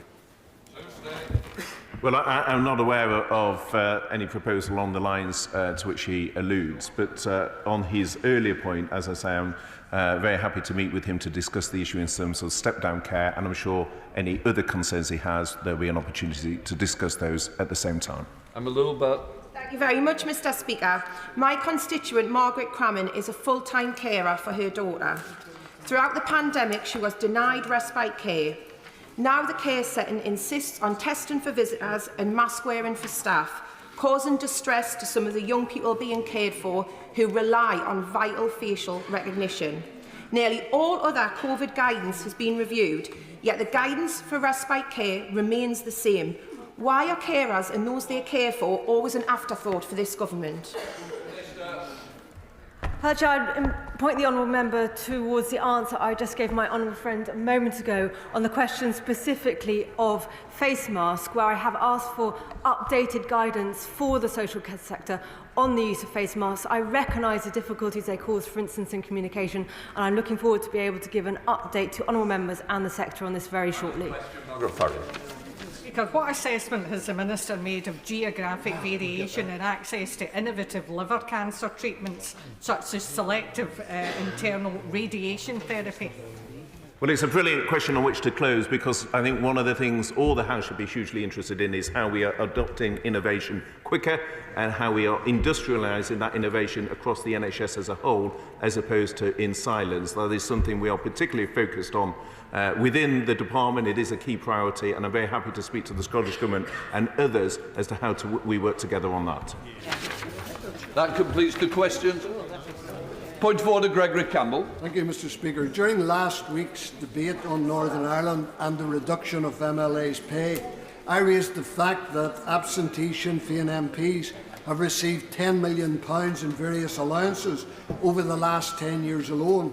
The Northern Ireland Office Minister, the Honourable Member for Wickham, said he didn't recognise the figure.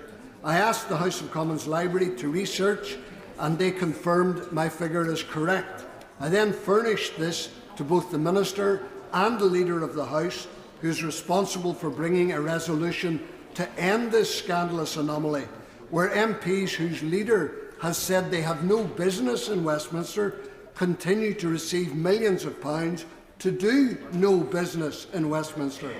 Has the Leader indicated to you that she plans to bring a resolution to end this scandalous anomaly? Quick answer is no, but I'm also grateful to the honourable member for giving notice of his point of order. As he will know, I'm not responsible for the accuracy of the contributions of ministers or other members. If an error has been made, the record should be corrected. In any event, the honourable member has certainly put his points on the record. Right, let us now come to the 10-minute rule bill. Stephen Bonner. Mr Speaker, I beg to move that leave be given to bring in a bill to make provision about employment rights, including the right to request more predictable terms and conditions of work, to amend the definition of worker and for connected purposes. Fairness, compassion and equality, these are not only the basics that should be afforded to each and every working person across these islands, but also how we can measure the effectiveness of governments upon those they serve. The COVID-19 pandemic has highlighted the many failings within the legislative rulings of the workplace in this United Kingdom. Working people have found that their workplace rights have not secured their jobs and incomes, their livelihoods or their health. Hundreds of thousands of people actually have few of the rights that Parliament has legislated an employee should have, such as the rights to a minimum wage and the protection against unfair dismissal. For far too many, persistent, indignant and unfair working practices remain their reality. Workers' rights are not a priority for this or indeed any Westminster government. Despite committing to an employment bill on at least 20 occasions so far, ministers have shelved the legislation at each and every turn. 5 years on from the review, Taylor, we have yet to see action from the UK government on improving workers' rights. The omission of the long-anticipated employment bill from the Queen's speech was yet another missed opportunity.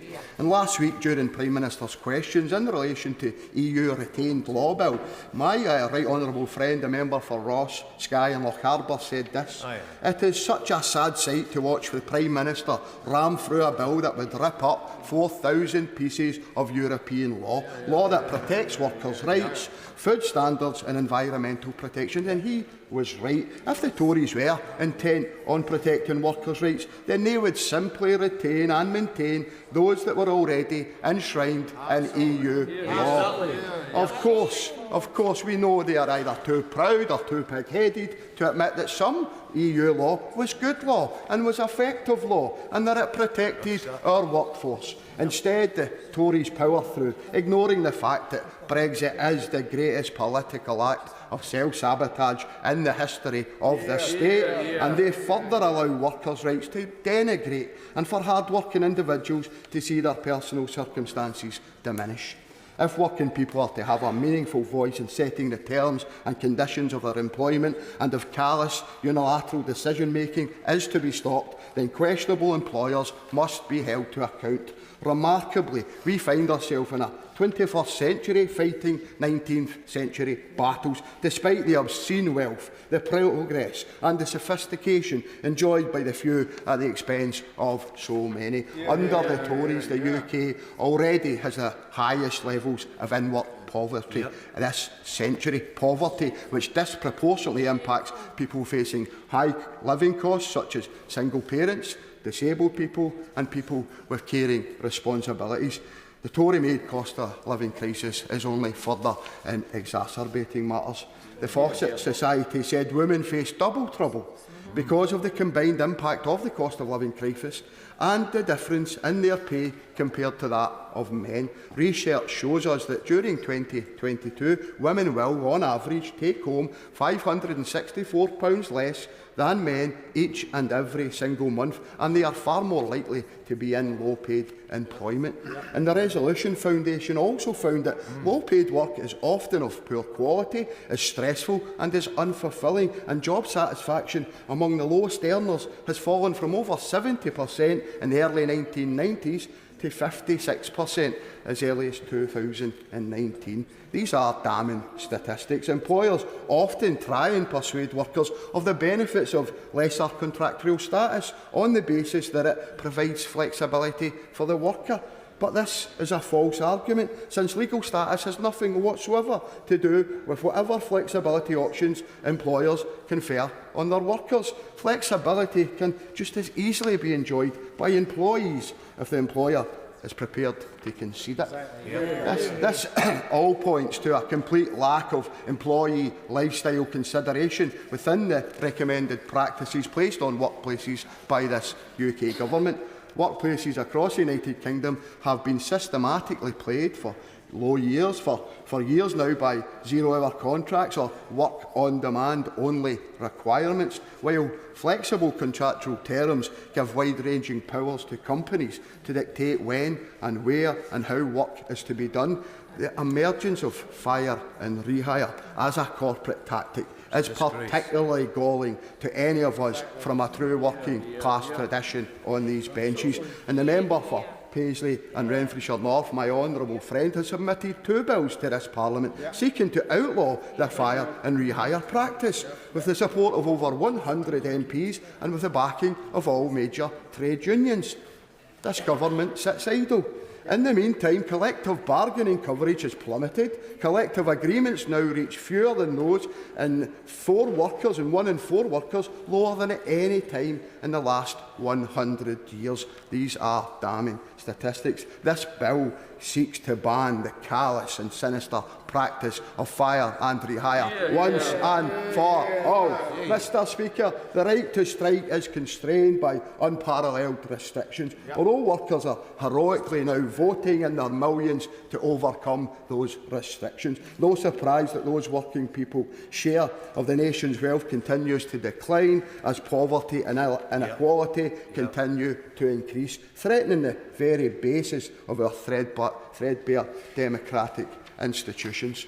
The differing rates of pay for young people is also wholly unjust and discriminatory and does not take into account their personal needs, their responsibilities and their living circumstances. A day's work is a day's work. The age of the person delivering that work should not be of relevance, only the quality of the work itself.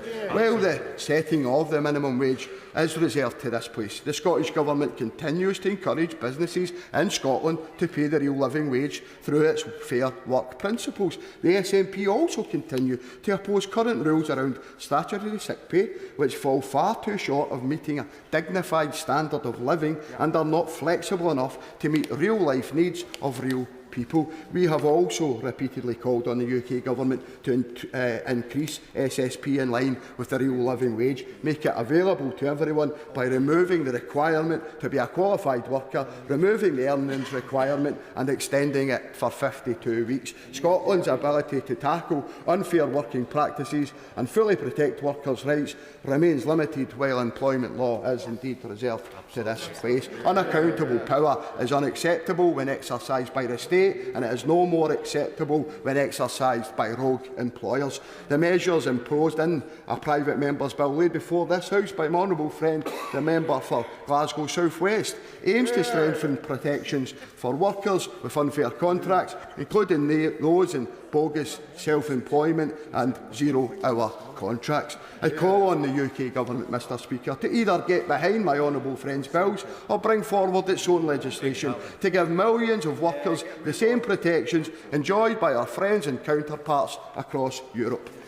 Mr. Speaker, Scotland has everything it takes to be a hugely successful, self-governing, self-sustaining nation, and then we have so much more on top of that. Only the staunchest unionists would disagree, yet Westminster control has held us back while comparable countries of a similar size go on to prosper.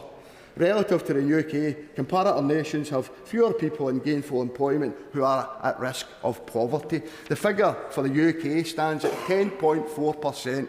10.4% in work are at risk of facing poverty, while in Belgium, Iceland and Finland, that all sits at a figure below 5%. And further to this, fewer employees are working long hours, with only 0.3% of workers in the Netherlands working more than 50 hours a week, compared to 10.8% of the UK's population. Damning statistics.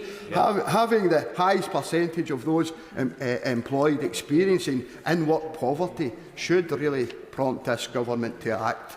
The UK, under Conservative rule, has experienced the largest wave of strikes among workers in decades, and we now know that there is more planned well into the new year. Protecting workers' rights has never and will never be a priority for this UK Government. They attempt to water down workers' rights and take away any remaining dignity at every opportunity. These practices This callous and uncompassionate culture, it must end, and it must end now. I urge this House, support a new dawn for workers everywhere, one that respects them and one that holds their rights to the very highest standard. Thank you, Mr Speaker. That the honourable member have to leave to bring in the bill. The question is that the honourable member have leave to bring in the bill. As many of that opinion say aye. Aye. The contrary, no. I think the ayes have it. The ayes have it. Who will prepare to bring in the bill? Stephen Flynn, Colin Eastwood, Mary Black, Amy Callaghan, Jim Shannon, Patricia Gibson, Dave Duggan, Pete Wishart, Owen Thompson, Chris Stephen and myself, Mr Speaker.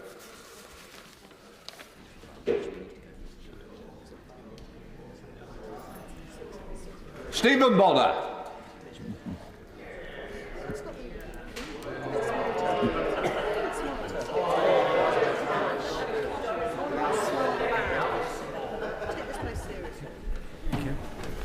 Employment Bill.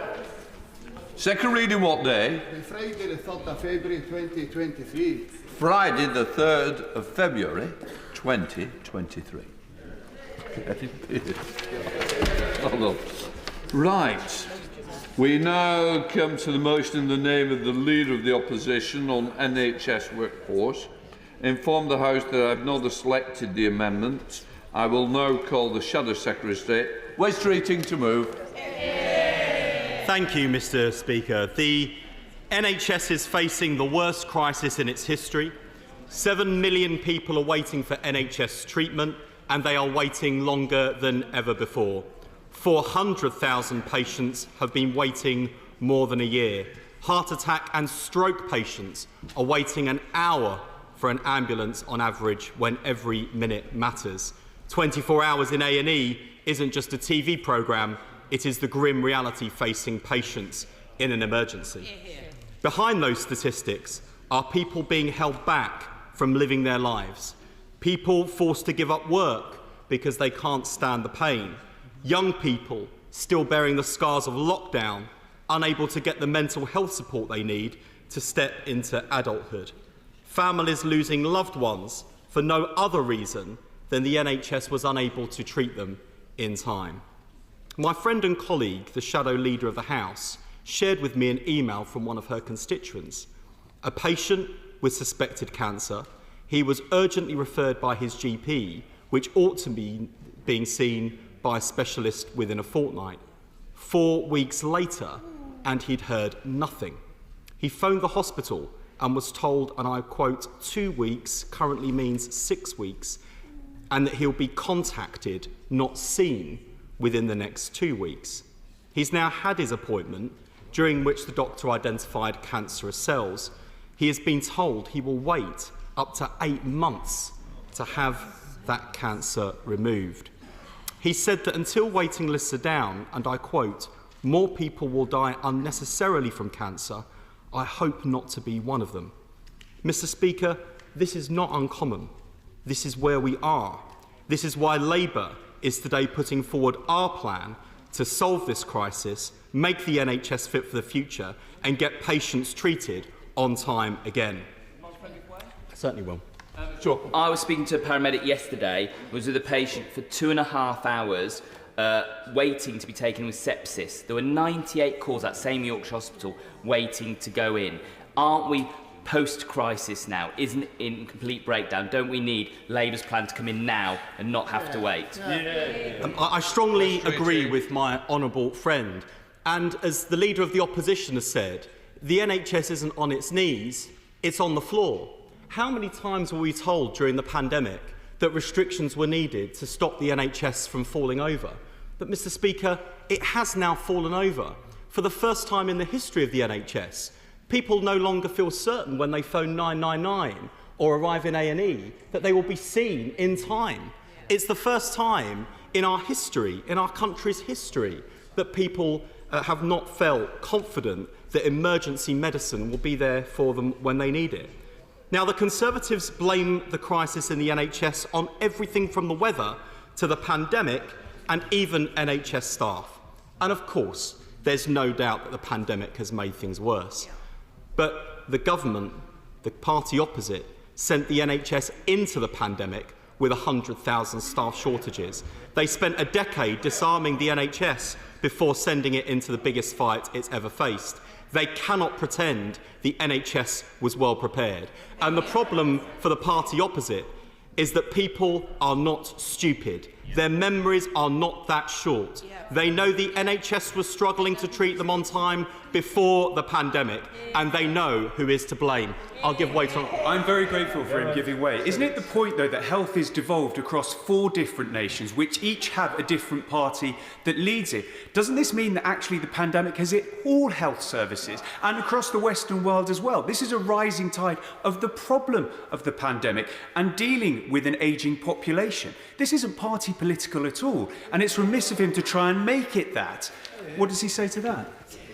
I'd say 2 things, Mr. Speaker. Firstly, I accept, as I already have, that the pandemic, of course, has made the challenge right across the United Kingdom worse. I also accept that in every part of the United Kingdom, the NHS is under severe pressure. But, Mr. Speaker, I'd just say 2 things in response.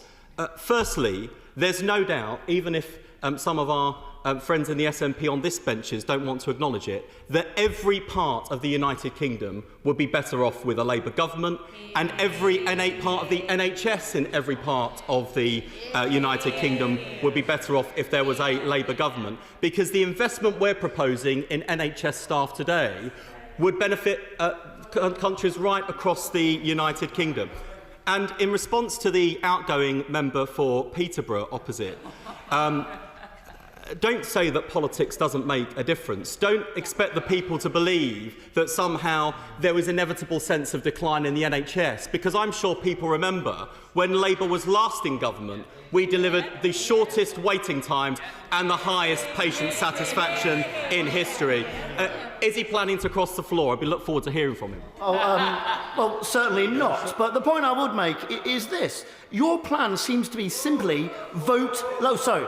The honourable member's plan, it simply seems to be vote Labour. There's no detail to it. There's nothing else to it. And I would also suggest that he looks at the good people of Wales who suffer under a socialist healthcare system. They're certainly not very happy, are they? Thank you, Mr. Speaker. Look, I don't pretend that our plan is vote Labour, but of course those are the means to which we get to better ends. And what we are proposing today is the biggest expansion of the NHS workforce in history. I'll explain how that will benefit patients right across the country. I'll explain how we will pay for it. And I think that people in Peterborough, 2,788 of whom are waiting more than a month to see a GP, will welcome Labour's plan for investment, and that's why after the next general election, Peterborough will have a Labour MP. I'll give way to my honourable friend. I thank my honourable friend for giving way, and I want to raise a case with my constituent, Mr Simpson, whose wife died last Tuesday after waiting 16 hours for an ambulance. So on the 29th of November, his wife was confused. At 3 p.m, he first called the ambulance. They were told they might send one and they might hear from them. 6 p.m, rang the ambulance again, wanted to speak to his wife. His wife was very confused, unable. Tried to give her a drink at 2:30, still no ambulance. His wife went to sleep, but still moving a bit. He fell asleep, woke at 7:30. His wife was not moving and she had passed away, all while still waiting for the ambulance to arrive. I do not believe for one moment, Mr Speaker, it's because the ambulance service doesn't care. What I do believe is the ambulance service is desperately understaffed, desperately short of resources and in desperate need of the adequate funding, and I wonder if my honourable friend agrees with me. I thank my honourable friend for raising that heartbreaking case. Yeah. It is every family's worst nightmare, and of course all of us now know someone who is waiting for treatment. Many of us know someone who's called an ambulance and waited for hours and hours, in some cases given up on the ambulance and gone to hospital. I've spoken to ambulance service staff who, like many other staff across the NHS, feel a real sense of deep personal moral injury because they know, despite their very best efforts, and despite the fact they bust a gut at work every single day, their best simply isn't good enough because the system has collapsed, because ambulance turnaround times aren't fast enough, because A&E waiting times are too high, because people can't see a doctor, because the social care isn't available. So the beds are full of people who are well enough to go home and would be better off home. This is the problem in the NHS. The whole system is broken. And I'm afraid to say it is political decisions made in this place by the party opposite that has led us to this tragic situation. I'm very grateful to my honourable friend for giving way. He's making an excellent case. I'd just like to inform him at the James Cook University Hospital in Middlesbrough, the number of people still in hospital who could be discharged into social care amounts to 3 full wards. That's the situation we've got to. It's a perfect storm with ambulances queuing outside, people turning up at A&E because they can't get to a GP, and that is only ever going to be addressed if we address the issue of staffing in our GP services as well, to make sure that they can attract people who are offered agenda for change, terms and conditions to alleviate this backlog. Does he agree that we need to invest in all of those elements along that supply chain? My honourable friend is absolutely right, and this is the tragedy with where we've got to on social care in particular. The government's allocated £500 million to alleviate pressure this winter. Not a penny of it has reached social care providers. Not a penny of it is currently being worked in action to try and deal with delayed discharges. And I have no doubt whatsoever that one of the reasons why it has taken so long from the commitment to get the money to the front line is because of the constant churn of ministers we saw over the summer. The absolute circus we saw in the Conservative Party has had a direct impact on the competence of effective government in this country. It is now ineffective government. So even where they seek to do the right thing, even where they allocate the resources, they can't get the money out the door far enough because the ministers seem to change week in, week out. I'll give way to the honourable gentleman. Can I commend the Shadow Minister for what he's saying? When it comes to staffing issues, there's one clear issue which I think should be done. Does the honourable member not agree that part of the reason we are relying so heavily on agency staff is because our NHS staff have migrated to agency working where there's less pressure? What government needs to do, and does the honourable gentleman agree, should spend less money on agency workers and give our NHS staff greater support and the appropriate pay so that they can stay within the NHS? I strongly agree with what the honourable gentleman has said, and I'll come on to talk about industrial action shortly. But this should be at the heart of the Secretary of State's thinking at the moment. The demands that we're seeing from staff trade unions, whether in terms of pay or terms and conditions or the wider pay machinery, it should be seen not just in terms of a negotiation with staff unions, it should be seen as a retention issue. We are losing staff faster than we can recruit them in some places, in areas like midwifery especially. And if we lose the staff that we have, even with Labour's plans to undertake the biggest recruitment in the NHS's history, our intervention wouldn't be as effective as it would otherwise be if we could keep staff in the service today. And that's why I urge the Secretary of State to treat those NHS staff with respect, get their representatives around the table and negotiate a solution. And I'm aware that in Northern Ireland, the situation in the NHS is the worst situation throughout the United Kingdom. And I have no doubt, and my honourable friend, the Shadow Secretary of State for Northern Ireland, was visiting NHS services in Northern Ireland only recently. I have no doubt that we need to get effective governance back up and running in Northern Ireland as well. And I urge the government to discharge its responsibilities in that area too, because certainly when we were last in government, I don't remember Labour Prime Ministers taking such a complacent, lackadaisical or indeed absent approach to the governance of Northern Ireland, and I hope that we can see a break through the deadlock so that the people of Northern Ireland get the government they deserve in Stormont, as well as the United Kingdom getting the government it deserves here in Westminster. And Mr Deputy Speaker, waiting lists were already at a record 4.5 million before the pandemic. Ambulances were taking longer to reach patients in an emergency than is safe before the pandemic. Patients were waiting longer than 4 hours in A&E before the pandemic. The 18-week guarantee for elective treatment hadn't been met for 4 years before the pandemic. And more patients waited longer than 2 months to start their cancer treatment every year since 2010. So for the moment the Conservatives entered power, things began to deteriorate. It's not just that the Conservatives didn't fix the roof while the sun was shining. They blew off the roof, ripped up the floorboards, and then they wonder why the storm did so much damage. I'll give way to my honourable friend. I thank my honourable friend for giving way. He mentions the cancer diagnosis rates, and I believe that my honourable friend will be aware that 1 in 4 people diagnosed with pancreatic cancer dies within a month of their diagnosis, with 70% of people receiving no treatment at all because they die before they can be treated. Will my honourable friend agree with me that the cancer diagnosis rates in this country are a disgrace, and that early intervention, early diagnosis and early treatment are vital for people with all forms of cancer, but particularly the most aggressive types like pancreatic cancer, to have any chance of survival?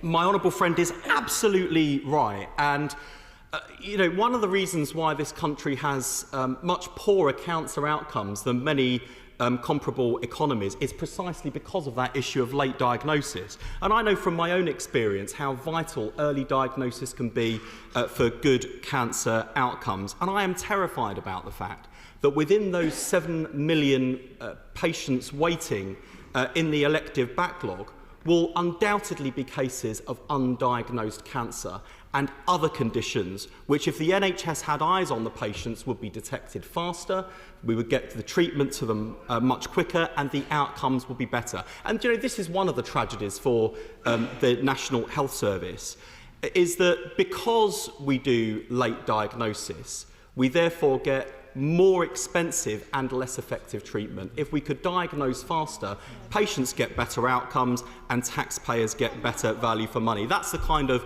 reform to the model of care Labour would like to see in this country. I'll give way.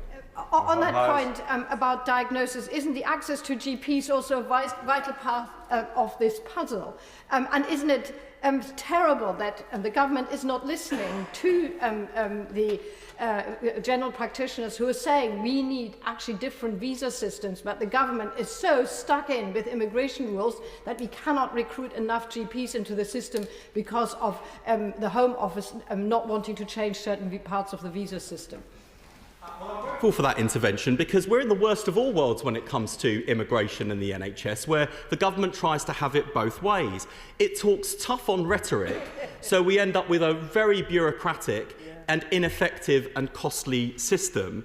But because it fails to invest in our own homegrown talent, it's over-reliant on immigration from other countries, including countries that desperately need their own doctors and nurses. And I don't think it's good enough after 12 years of Conservative government that we're in a situation where we turn away bright potential doctors, nurses, allied health professionals because the government can't be bothered to pull its finger out and train our own homegrown talent. So I think we do need to see improvements so that we can draw from the best international talent and that we make that system smooth and efficient and effective, but it's also crucial that we train our own homegrown talent. And turning to more of the Conservatives' excuses. We've heard the excuses of the pandemic. Now let's look at the excuse they're planning to deploy this winter, because there's no denying that this winter could be the most challenging the NHS has ever faced. The Royal College of Nursing, for the first time in more than 100 years of its history, is planning to undertake strike action.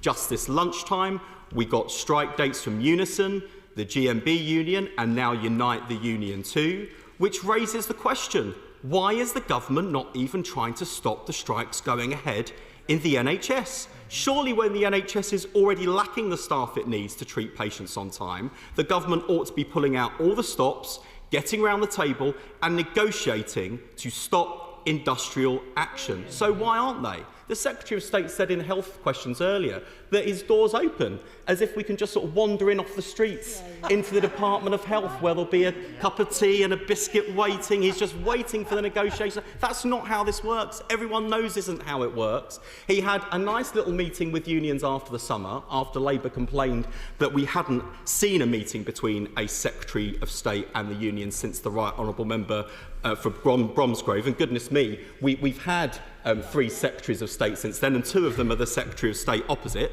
So why on earth are they not sitting around the table and conducting serious negotiations? I'll tell you why, Mr Deputy Speaker.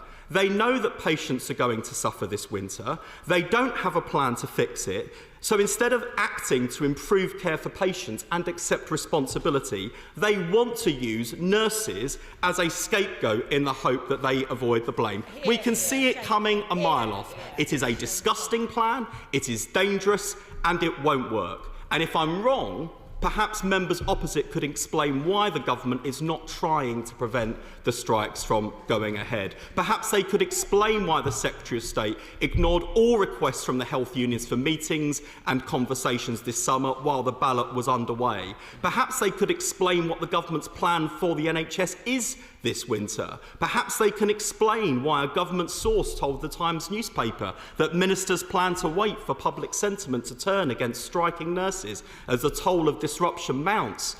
They said the quiet bit out loud, Mr Deputy Speaker, and they gave the game away. And what else would explain the unedifying and embarrassing spectacle of the chair of the Conservative Party going on national television to accuse nurses of doing the bidding of Vladimir Putin? I shouldn't have to make this point, Mr Deputy Speaker, but nurses are not traitors to this country. They bust a gut day in, day out to look after all of us. We clapped them during the pandemic, and now the nurses are clapped out. They are overworked, overstretched and undervalued by this government. And let me say to the chairman of the Conservative Party, he would speak with greater authority on what is Britain's national interest if he did his patriotic duty in terms of his own tax affairs too. And when it comes to sending a message to Vladimir Putin, why does the burden consistently fall on working people in Britain? Why is it that NHS staff must make huge sacrifices because of the invasion of Ukraine, yet people who live in Britain but don't pay their fair share of taxes here don't have to lift a finger? When it comes to paying the bills, the first and last resort of this Conservative government is always to pick the pockets of working people. Yet the enormous wealth of tens of thousands of non-DOMs is left untouched. They may blame COVID, they may blame health professionals, they may even blame the weather, but it is 12 years of Conservative mismanagement and underinvestment that has left the NHS without the doctors and nurses and staff it needs, and patients are paying the price. And I'm sure every member of this House, indeed everyone in the country, knows someone who has been let down when they needed healthcare in recent months. They all say the same thing. The NHS staff were brilliant, but there simply aren't enough of them. And Mr Deputy Speaker, there is no NHS without the people to run it. Yet today there are more vacancies in the NHS than ever before. 9,000 empty doctor posts, 47,000 empty nursing posts, midwives leaving faster than they can be recruited, 4,600 fewer GPs than a decade ago, and the Right Honourable Member for Bromsgrove admitted last year that the government is set to break its manifesto promise to recruit them back. I'll give way to my honourable friend. I thank my right honourable friend for giving way. I was looking at a message from my constituent this morning who told me that he went to A&E having waited 4 weeks for a GP appointment. Does this not speak to the lack of investment over 12 years in NHS workforce and the lack of adequate planning, that this unavailability of I know how hard GPs work in my constituency, but the lack of availability of GPs to staff those surgeries and give those appointments is placing unneeded pressure on A&E, and that is on this government's watch. I wholeheartedly agree with my honourable friend, and as we see so often with this government, that they make promises but break them. They try and fool the public into thinking that they're delivering more GPs or indeed more police officers when it was this government, this party opposite, which cut them. They try and give with one hand, but they take with the other. And after 12 years, people have had enough of it. And of course, it's not only the promise to recruit more GPs that they are breaking. We've had the promise of 40 new hospitals. This was repeated again by the Secretary of State today. Yet in response to the question posed by the Right Honourable Member for Uxbridge and South Ruislip, the Secretary of State said of these 40 new hospital schemes, 5 schemes are under construction, 2 are now completed, and they aim to announce the next 8 by the end of this year. So where are the other 25? Where are these 40 new hospitals? As far as I can tell, they only exist in the imagination of the former Prime Minister. Yet the script hasn't changed. Government ministers are still here claiming 40 new hospitals. When I visited Leeds with the Shadow Chancellor, I saw a vast, great big pile of dirt where there's a new building due to go up. But again, we heard today, they can't even negotiate an agreement with the hospital to get the site working and to get the new facilities built. And with every minute, every month, every year of delay, construction costs are going up. So taxpayers are left in the worst of all worlds. Broken promises, no new 40 hospitals, and the ones that are being built, they're paying through the nose because of government incompetence. And of course, we see the tragic consequences of these shortages and these broken promises in the NHS. My honourable friend, the member for Rotherham, raised the tragic case today at Health Questions of the 5-year-old boy who had what his doctor described as the worst case of tonsillitis he had ever seen. He was turned away from hospital with his parents told there are no beds and not enough doctors. His infection worsened and 5-year-old Yusuf later passed away. His death certificate recorded the primary cause of his death as pneumonia and the secondary cause of his death as tonsillitis. What kind of country are we living in where a 5-year-old boy can die with tonsillitis? This is criminal. Now, I met with Yusuf's uncle Zahir Ahmed last week. I did not know what to say to that poor man and his grieving family who lost that little boy in the most unimaginable circumstances.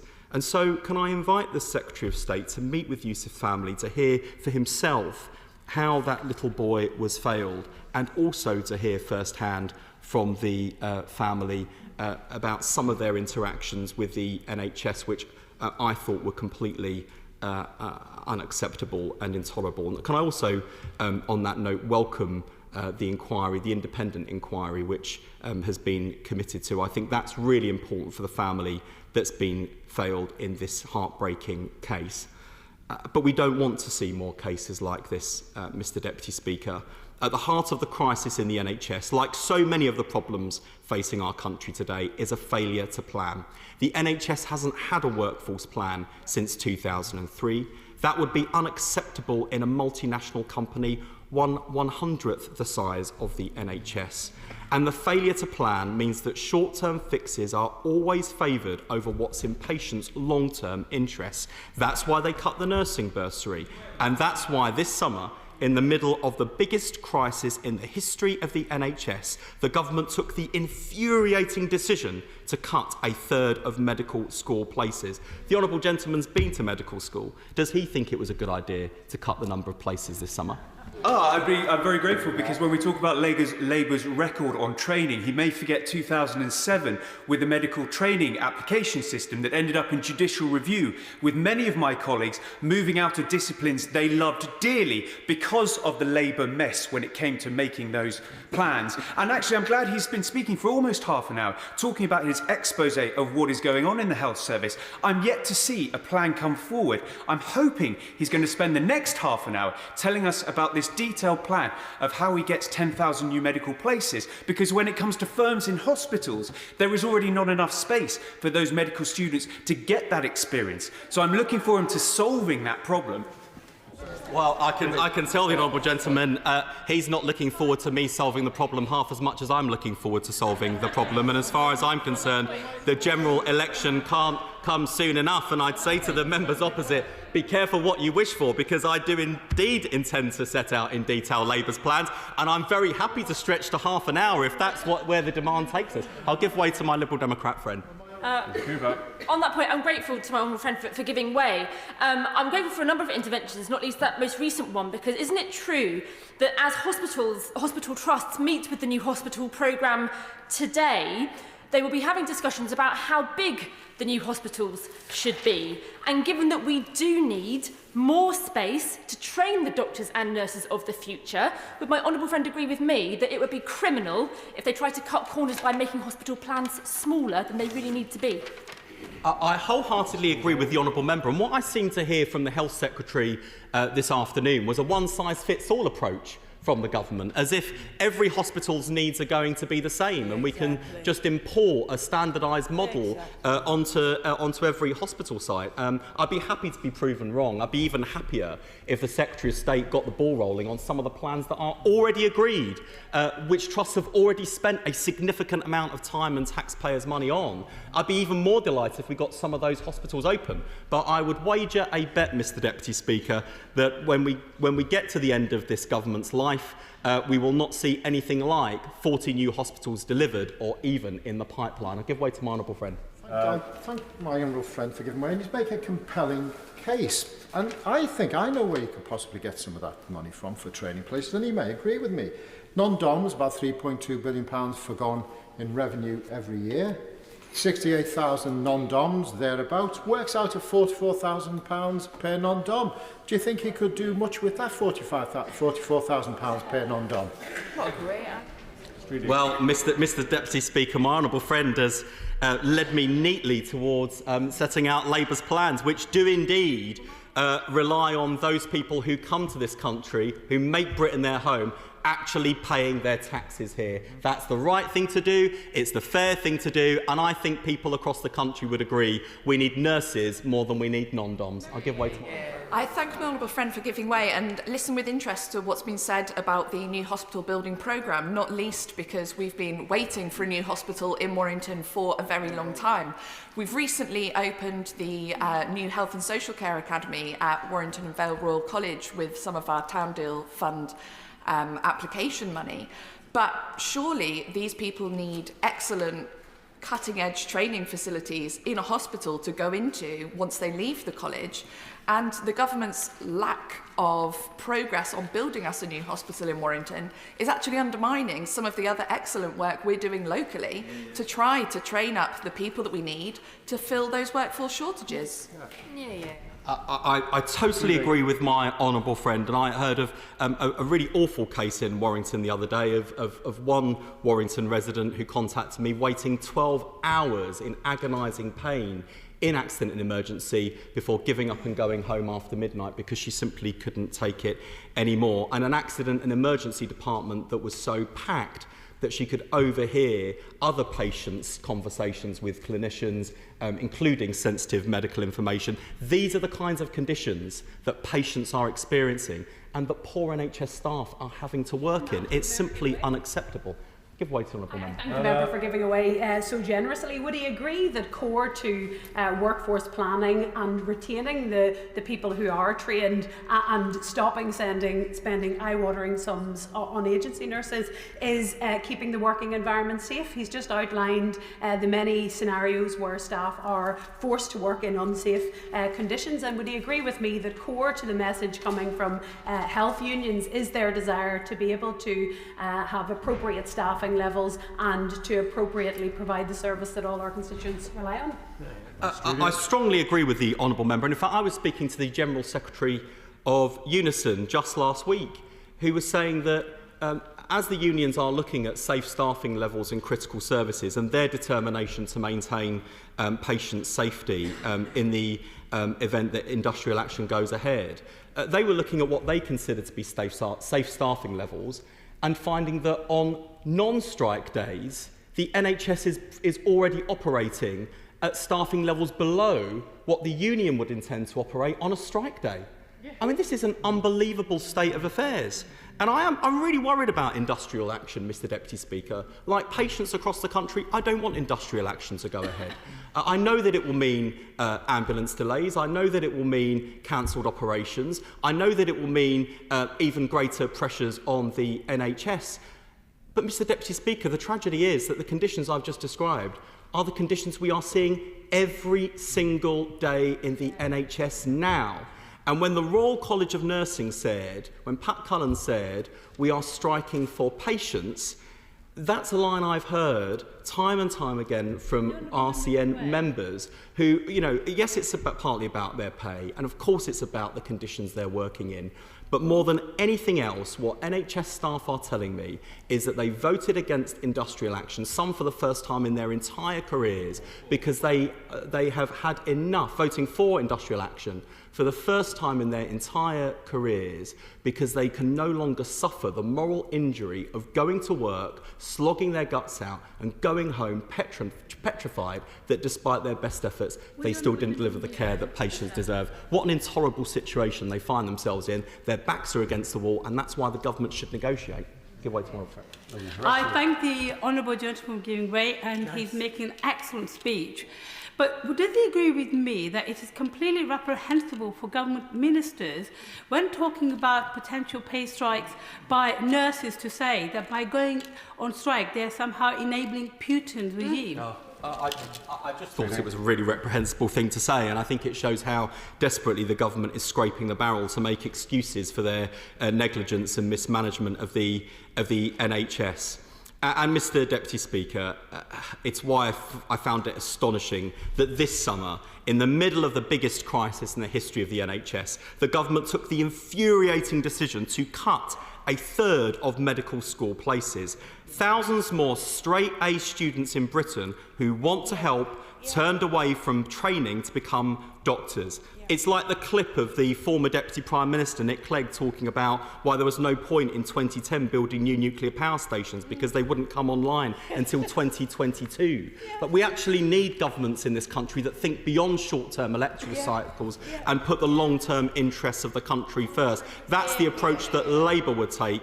It's the approach that's been sadly missing for the last 12 years. And just as they failed to build our energy security, leaving us exposed to Putin's war in Ukraine, they failed to train the staff the NHS needs, leaving us exposed as the pandemic struck. Their failure to prepare has left us in the ludicrous situation where UK universities are now offering medical degrees only to overseas students.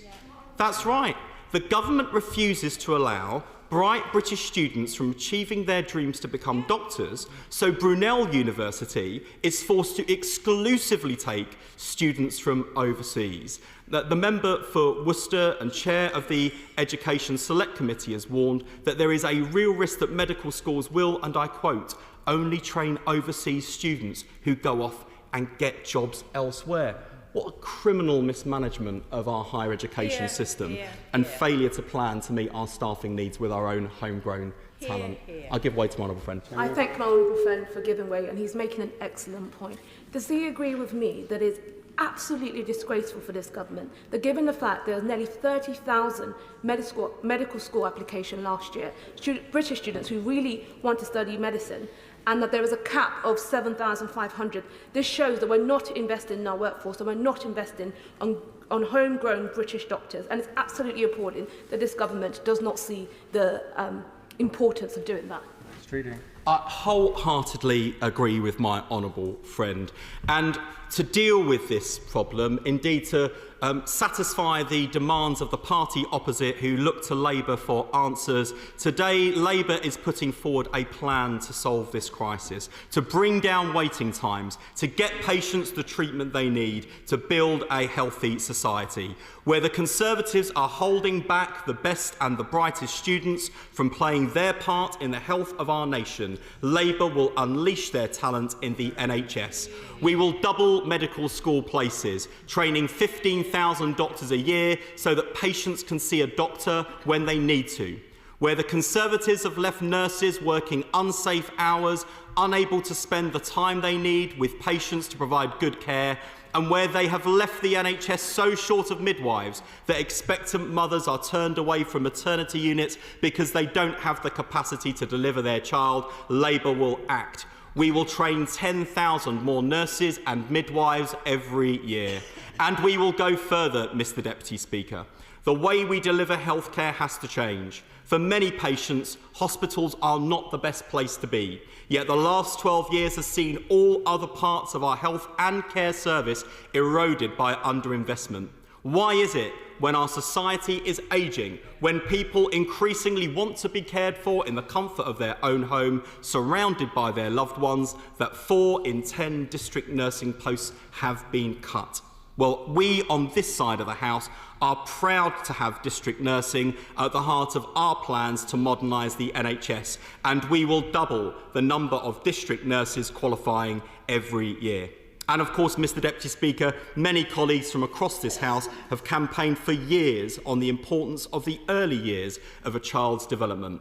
All the evidence says that the first 1,000 days of a child's life are vital for their development and life chances. Yet the number of health visitors has been cut in half since 2015.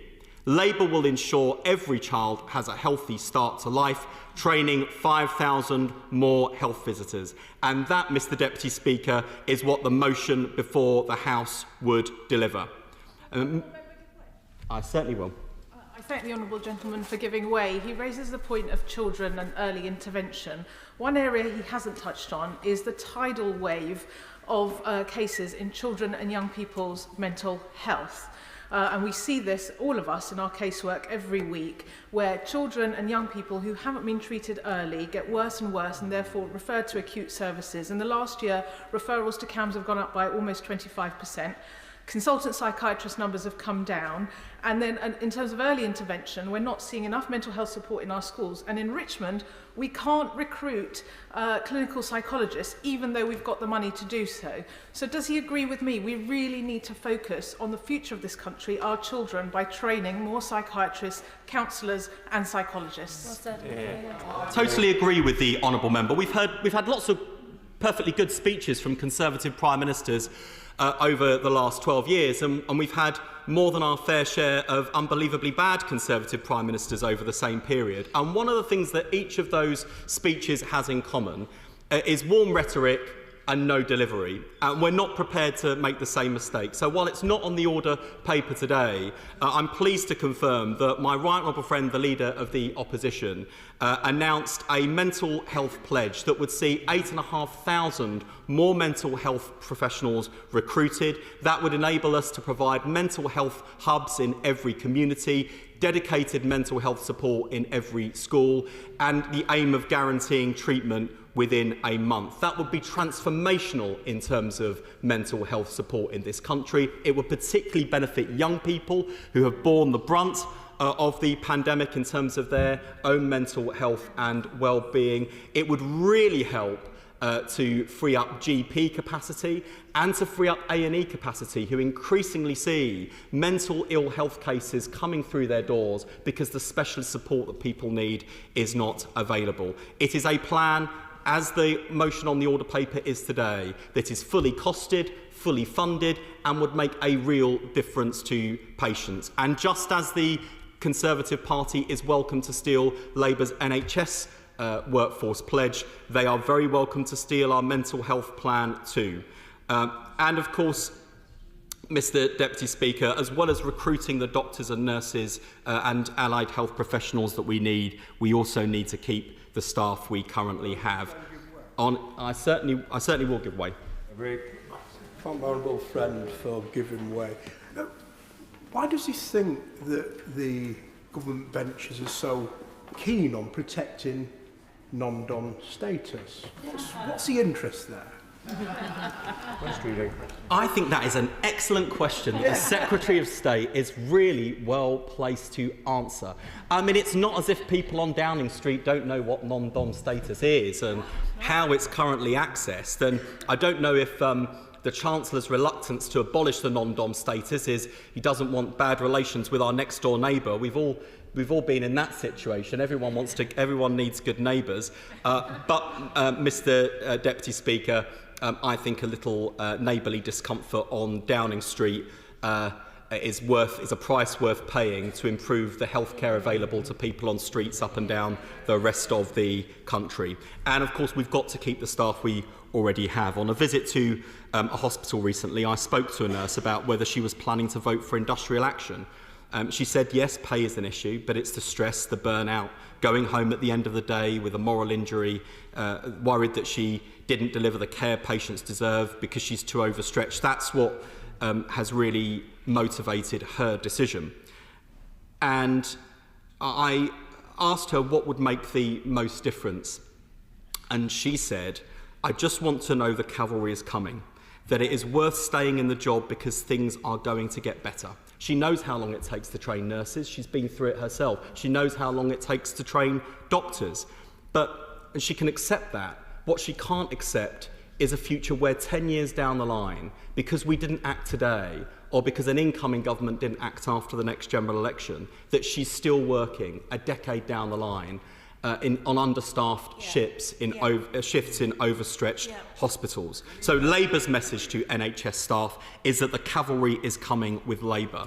We will train a new generation of doctors, nurses and midwives so that staff aren't driven out of the service and patients are treated on time. And of course there's more that could be done to keep staff from leaving. We've been calling for months on the government to fix the perverse incentives in doctors' pensions which are forcing them into early retirement. The government's just launched a consultation which might lead to changes in spring 2023. But what good is that when the NHS is on the cusp of the worst winter crisis in its history? The government has also announced in the autumn statement that they're going to count the number of staff that the NHS needs for the first time ever. Truly groundbreaking act of counting the number of people we need. Well, I mean, that's a good start, but Labour's committed to an independent workforce body which will look at retention and better professional development so that staff can build and progress their careers in the health service. And with the number of care workers falling for the first time, where is the government action to stop the exodus of care workers who are leaving to work at places like Amazon? Fair pay, terms and conditions for care workers isn't only the just thing to do, it is one of the best things the government can do to ease pressure on the NHS. I'll give way to Honourable Gentleman. I'm extremely grateful to the Shadow Minister for giving way. Isn't it not the case, however, there's going to have to be urgent thinking about the impact of inflationary pressures on the health systems across the UK? The Welsh Governance Centre from Cardiff University yesterday published a report indicating that the Welsh budget is going to be inflation is going to eat into the Welsh budget next year to the value of £800 million and then £600 million for 2024-2025. Now, health is about half of the Welsh budget. It's inevitable that's going to have a huge impact on health delivery in Wales. I'm not sure what the English figures are, but the cash increases in the autumn statement are highly unlikely to compensate for the inflationary pressures on the English health budget as well. The Honourable Gentleman is right. Inflation is a big problem, and it's a problem made in Downing Street.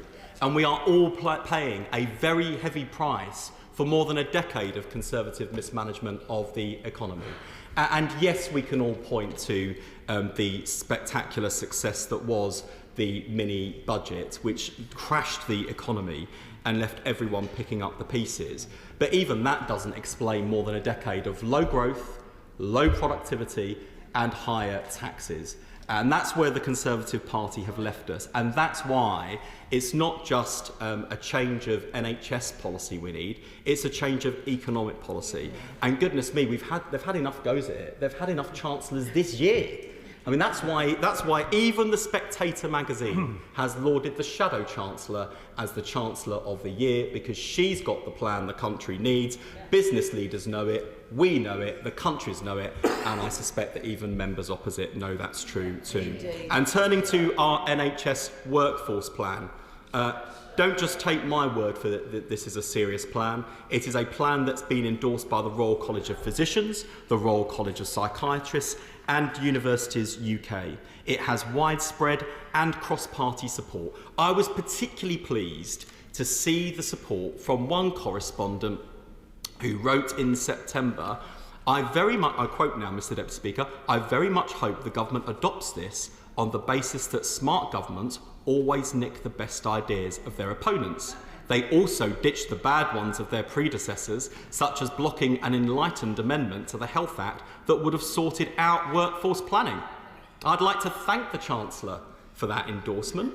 I was with the Chancellor in the voting lobby in support of that NHS workforce amendment when members opposite, no doubt including the Secretary of State, were voting the other way. So can I invite the Health Secretary to use that quote in any future negotiations he has at the Treasury. I'm just trying to be helpful. And while the Health Secretary is there, perhaps he could suggest that they take a proper look at the non-dom tax status. The Chancellor admitted after the latest budget that his team hadn't even calculated how much the tax status is costing the Treasury and how much it would raise to scrap it, at the same time as expecting us to believe that it won't work and that the sums produced by independent academics won't add up, when the Chancellor hasn't even bothered to commission Treasury sums of his own. And Mr. Speaker, politics is about choices. The Conservatives are choosing to protect non-dom tax status, benefiting a few wealthy individuals while millions of people can't get a GP appointment or an operation while they need one. The Conservatives are choosing to protect non-dom tax status, benefiting a few wealthy individuals, while millions of people are left waiting in agony on NHS waiting lists. And of course, the Conservatives are choosing to protect non-dom tax status, benefiting a few wealthy individuals, when they know that it's not just the health of the nation that's being harmed by record NHS waiting lists, it's the health of our economy too. And patients need treatment more than the wealthiest need a tax break. And if you live in Britain, you should pay your taxes here. The Labour Party is clear where we stand. We need nurses, not non-doms. We have a plan, they don't. We have a record of delivering in government, they don't. And Mr. Speaker, it's not just this House that faces a choice today. At the next election, the country faces a choice of more of the same with the Conservatives or a fresh start that Britain needs with Labour. The question is as on the order paper, Secretary of State. Mr. Deputy Speaker, let me start with his closing line. He said they have a plan in government. Well, let's look at that plan. More than a fifth of the entire population of Wales are waiting for planned care. 60,000 in Wales are waiting over 2 years. So we can see exactly what their plan in government delivers.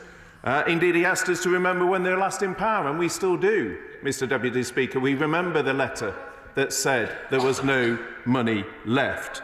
And let's look at what is excluded. He's just had plenty of time to discuss. I didn't feel the need to hector him through because I thought his points had so many flaws in them that it is important that the House was able to hear them. But he feels obviously that he didn't effectively make his case and would like to have another go. Does he want to have another go? No, he doesn't want to intervene. So let me turn firstly to what he left out of his motion, because his motion ignores a number of salient points. He didn't mention, for example, the autumn statement. You would have thought that was quite a significant thing, the extra £6.6 billion of funding over the next 2 years into the NHS, something that the NHS Confederation, no less, described as a settlement that was, quotes, a positive day for the NHS. And the Chief Executive of the NHS has said that it should provide, quote, sufficient funding to fulfil the NHS's key priorities. But he chose not to mention that significant funding uplift. He also, much perhaps to the surprise of the House, chose not to mention the uplift in social care that was announced in the autumn statement. Well, in a moment, in the autumn statement, because I know quite often members opposite call for more funding. So I would have thought, given that they frequently call for more funding, they would be keen to hear both. I'll take that in there in a second, but I would have thought they'd be keen to hear about the extra £6.6 billion of additional funding into the NHS. But more, Mr. Deputy Speaker, you would have thought they'd be keen to hear about the biggest increase in funding under any government in history into our social care, delivering £8 billion, which we have committed to. That's alongside the social care. He also, it's worth reminding the House, didn't mention the elective care funding as well. That was also missing, bizarrely, from his remarks. He talked about the backlogs, Mr. Deputy Speaker. He talked about the backlogs, not the backlogs in Wales, where they're actually much greater, but he talked about the backlogs in England, but he didn't talk about the additional £8 billion of funding into elective care that is building the diagnostic centres, building the surgical hubs in many of the constituencies of the benches. I'm sure she will welcome. I don't know if she's got a CDC or a surgical hub in her constituency. Perhaps she can share with the House what extra investment is going in. Ask the Minister, as somebody who worked in the NHS during the former Labour government, I was proud of being able to ensure that my constituents would have got an appointment with their GP within 24 hours. I was proud of the fact that somebody who needed elective care would get that elective care within 18 weeks. I was proud that somebody diagnosed with cancer would have treatment start within 60 days, not under your watch. And can the Minister now reply why in my Oldham constituency we have fewer GPs from 2015 and an increase in demand? How is this delivering the quality care that I know that under my watch, under the former Labour government watch, we had? Investing in more doctors. We've got 2,300 more doctors. We've got a 3% increase. We've got more nurses, 3% increase compared to last year. In fact, the former Prime Minister, my right honourable friend, the member for Maidenhead, had the biggest increase in medical undergraduate places, a 25% increase, an opening of 5 new medical schools. But of course, they take around 7 years to come through, so those are still going through training. And the point is, we are dealing, as we addressed in Health Orals this morning, with the consequences of the pandemic, and that is why we are investing in the increased checks, in the increased scans, in the increased procedures. We'll deliver an extra 9 million of those by March 2025. Of course, I could wait to go on the load. I thank the Secretary of State for giving way. He may recall when he was previously Health Secretary before his short break that I raised the concerns around the no criteria to reside and the number of people remaining in hospital in Hull Royal who weren't able to move into adult social care. We have at the moment 30% vacancies across adult social care. Now, the problem that we have is although the money is promised, the money is not delivered, and this is partly because of the chaos that we've seen in government, and he must acknowledge that this money was promised, the money wasn't delivered. We've 30% vacancies in adult social care across Hull and East Riding. Those vacancies always increase before Christmas because the retail makes an attractive offer to the same workers. That money has not been delivered in time. Those 30% vacancies are only going to increase. So with the greatest respect to the Secretary of State, there's little point making promises if those promises aren't quickly delivered in time to make a difference. So, well, again, she mentioned the summer, and I think she knows I came and visited the Jean Bishop Centre. I looked at the great innovation, brilliant work that her constituents, amongst others, are doing there, how it is bringing social care and the NHS together through an integrated model, how there's been new investment, supported by the amazing fundraising that was done within the local community, but also NHS funding. And, you know, again, in terms of balance, it would be great to get a bit of balance about the amazing feedback I heard from both staff and patients at the Jean Bishop Integrated Care who are working innovatively. And I would hope she'd agree with me that the innovation of a centre like the Jean Bishop Integrated Care Centre is what we need to see in more places across the NHS. But to her wider point, there are challenges in social care. That is a fair point that she raises. That is why, despite the many competing pressures that the Chancellor faces, he has allocated £500 million for this year. It is also why he then committed the 2.8 billion for next year, the 4.7 billion for the year after, the biggest ever increase in that funding. But it's not simply about the funding increase, it's also about using new models like that integrated care model that delivers far better care. And talking, of course I do. To the Secretary of State for giving way, and isn't that precisely the point, that the NHS will gobble up the money? It's how you use the system, and it was the integrated care systems and integrated care boards through the white paper that the NHS asked for is exactly doing that, trying to join up primary care, secondary care, social care, preventative health, county councils, borough councils, all in one place to make a better stand of how we can produce our healthcare that's better for our constituents and better for the taxpayers. chairs? And will he make sure when he goes to the Integrated Care Board chairs, he gives them the chance to solve the problems and unleashes that power to do exactly that, because they know best?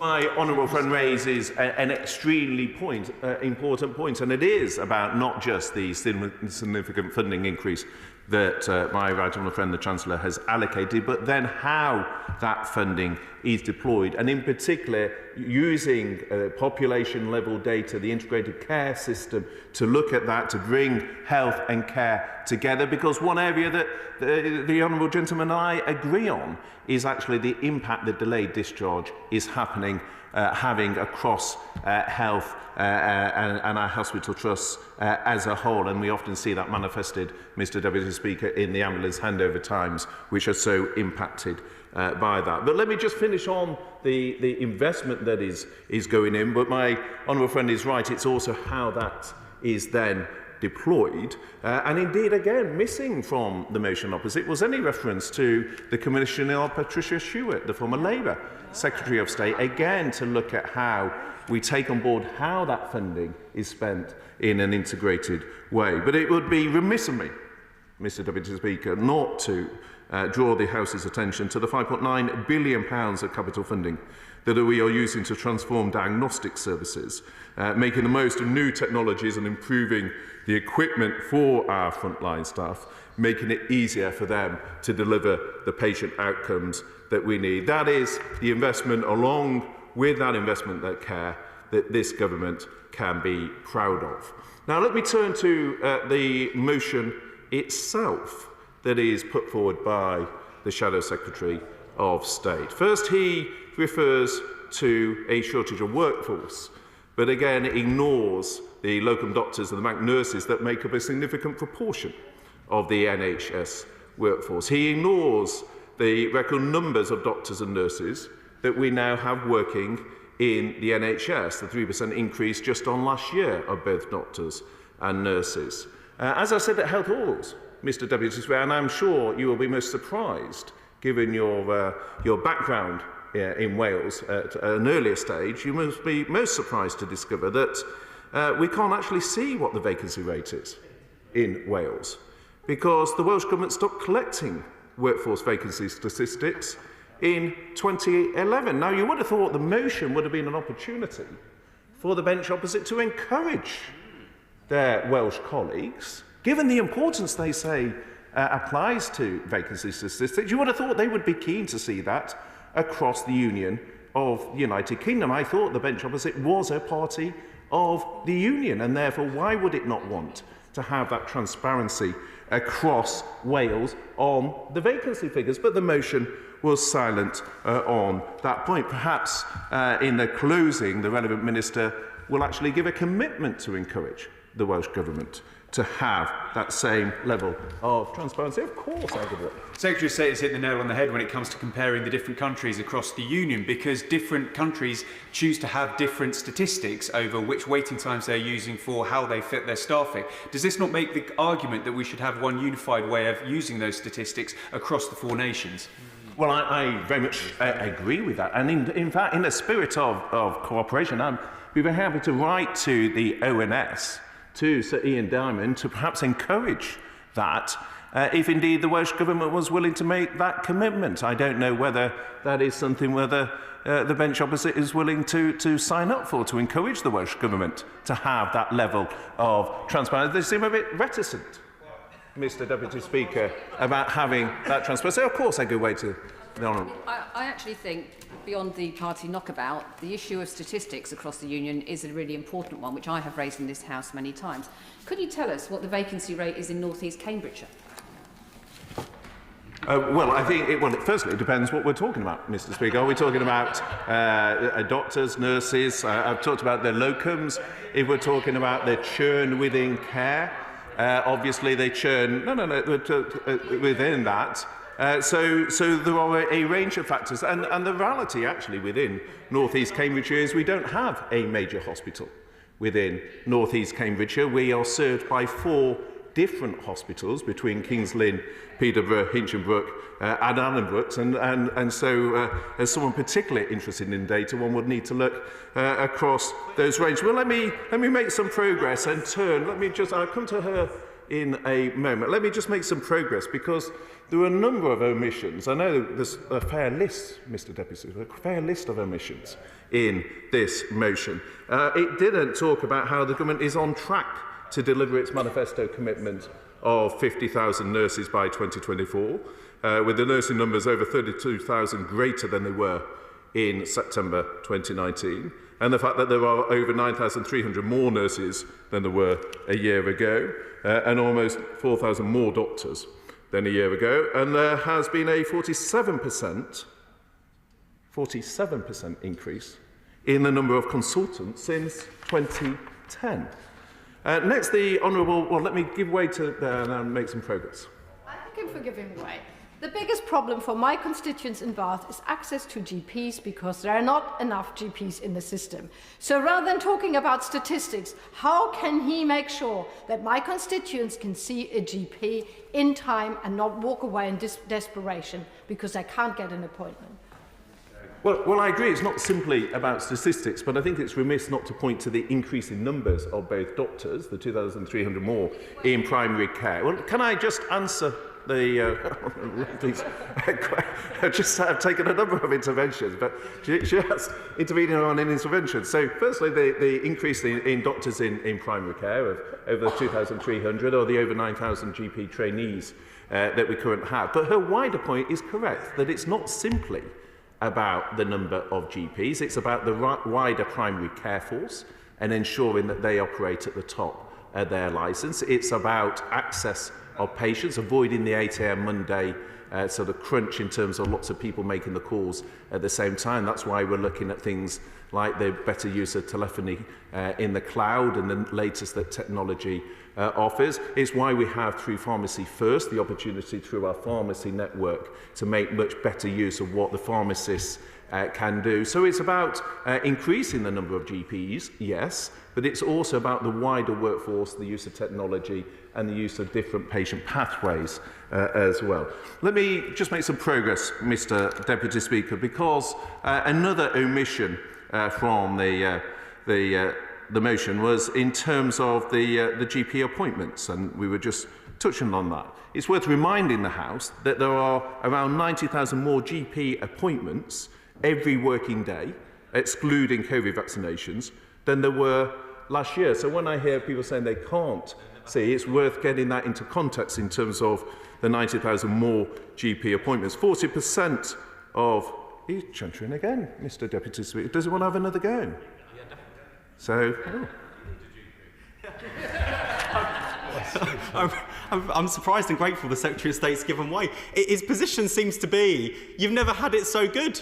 You can't get an appointment to see a GP, you're waiting for an ambulance, you can't get into A&E and be seen within a reasonable period of time. But under this government, apparently, patients have never had it so good.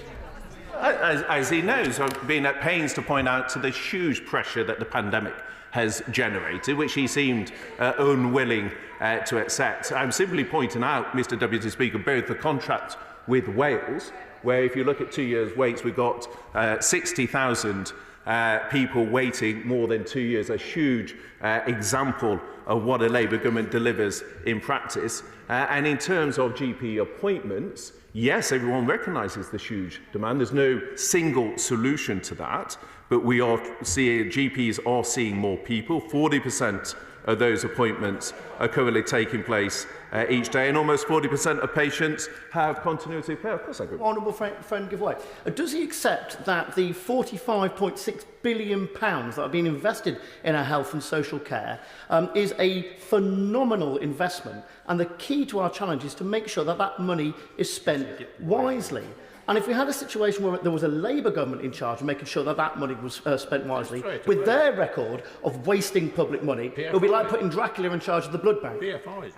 Well, my honourable friend raises an extremely important point, because it is that combination of the funding increase that the government is making, but then using that in innovative and new ways in order to deal with the very real challenge, the huge challenge that we face as a consequence of the pandemic. And that is why we have the elective recovery plan. We hit our first milestone on that plan over the summer in terms of the 2-year wait. We've rolled out 91 community diagnostic centres that have delivered over 2 million tests and scans. The workforce is, of course, a vital component of this mission, and that is why on the ambulance workforce that has increased over 40% since 2010. But we have significant pressures, which we recognise, Mr Deputy Speaker, in particular as a consequence of delayed discharge, which is having such an impact both on the wards and our A&E, but then is read across into the challenge in terms of ambulance handover delays. Of course, I give way. For giving way, nurses who I have spoken to have told me that what will happen is that they work a shift, they get to the end of their shift, and then there are insufficient staff arriving for the night shift. So they're having to hang on. So they're working extra hours without being paid for it because of the shortage of staff. What would you say to them? They're in such a stressful situation. They want to ensure the safety of their patients, but they simply don't have sufficient colleagues to do that. Well, I think the Honourable Lady raises a very fair point, which is staff are under huge pressure. And firstly, I say how much we respect and value the work that those nurses are doing. The pandemic has placed huge strains on the NHS, and that does manifest itself in the pressures that staff face. That is why I am ready to speak with the trade unions further in terms of many of those issues around the impacts of staff, concerns sometimes on safety, concerns around staffing levels, how we have better investment in tech, our investment in the NHS estate. For example, when I was up in Liverpool the week before last, the £800 million that's gone into the Royal Liverpool Hospital. What a difference that was making in terms of the working conditions of staff, and we need to see more of that investment elsewhere. So there's a range of things that are contributing to very real pressures that are faced by staff. That is why we've got the commitment in terms of our investment in capital, both on the estate as a whole, but also in areas like tech that can make such a difference to the working conditions of workers. Which is how to go. Let me make some progress. The Honourable Member says that they will free up £3.2 billion by making changes in respect of non-DOMs. That was an issue that was raised both in orals and in the course of this debate. And of course, it won't surprise the House that that money has been spent several times now by the bench opposite in terms of various pledges that they have made. But the proposal from the Honourable Member ignores the fact that we do need an international tax system that is competitive. And HMR figures show that the non-DOM UK residents are liable to pay over £6 billion in UK income tax, capital gains tax and national insurance contributions. So the Honourable Member's proposals would leave us with a less attractive destination to people who by their nature are mobile, who could go elsewhere, and if they did, we would lose the tax that they currently pay into the UK exchequer. The Honourable Member criticised the government's track record on medical training places, but it is worth reminding the House that it is this government that in 2018 funded a record 25% increase in medical school places, and in doing so opened 5 new medical colleges. And of course, that takes time for the benefits to bear fruit, and the first of these students will be shortly entering into the foundation programme training. But that is an important investment for the long term, and it's why we now have a record number of medical students in training. The opposition motion covers nursing and midwifery placements, and here too we have seen progress with over 30,000 students accepting places on these courses in England in the last year, a 28% increase compared to 2019, and all the eligible nursing and midwifery students will receive a non-repayable grant of at least £5,000 per academic year. And on top of this, NHS England has invested £127 million into the NHS maternity workforce and improving neonatal care. And this comes on top of a further investment of £95 million made last year to fund 1,200 midwifery and 100 consultant obstetrician posts. Mr Deputy Speaker, as well as developing talent at home, we must also look to attracting talent from abroad. And again, it's interesting in a motion that is focused on workforce that there seems to be no mention of recruiting from overseas. And the contribution made from those had from overseas is fantastic to our NHS, and I would hope that is something that, again, the House can agree on. But unlike the Labour Party, the Conservative Party recognises the talent that those international doctors, nurses and care workers can offer, and that is why we have been recruiting more internationally. And it's interesting in his motion that he doesn't seem to welcome that fact, or indeed seem keen to recruit more international. Well, she's had a go earlier, but I'll give her one final go. Yesterday I had a meeting with the Royal College of General Practitioners, and they raised the issue about talent from abroad wanting to work here and stay here. And the government is making it very difficult because the visa system is very difficult for them. So you might want to talk to the Royal College of General Practitioners about that very point. Secretary of State. Well, I mean, part of making this easier is over the summer I set up a task force within the department itself to look at how we could increase the number. We have increased the number, for example, of nurses that we're recruiting internationally. We've got, obviously, care workers on the shortage occupation list to facilitate that, and we are doing work. If there's particular issues that she wishes to highlight, I very happily look at those with her. But the wider point of attracting talent is something we're keen to do. Of course, I can wait. Thank you, Mr Deputy Speaker. I just wanted a point of clarity, really. Is the Secretary of State's position that we're turning away thousands of talented people from the UK to study medicine and to go on to other health professional courses because we don't need them, we're recruiting from overseas? Is that his position? No, of course it's not. He knows that is not the case. And again, a bit like the charge that he's been going out in the media saying that it is the government that has refused to talk with the unions, simply misrepresenting positions is not a fair reflection of the government policy. The point I'm making is we have a motion before the House that talks about workforce. One of the things this government has done is committed to increasing more international recruits into the NHS. And the leader of the opposition seems to think that this is something that we should not be doing or should not be encouraging, and that is the wider point. And of course that sits alongside domestic recruitment, and that is why, as I said a moment ago, which again he's chosen to ignore, we had a 25% increase in medical undergraduate places, 5 new medical colleges set up by the former Prime Minister, my right honourable friend, the member for Maidenhead, which underscores this government's commitment to increasing the number of doctors that we have got in training. Give one more. Yeah. I'm grateful for him giving way. He's been very generous, but the Honourable Lady for Bath raised an important point about problems with the visa process. So could he outline what work he's doing with the Home Office to resolve some of these issues?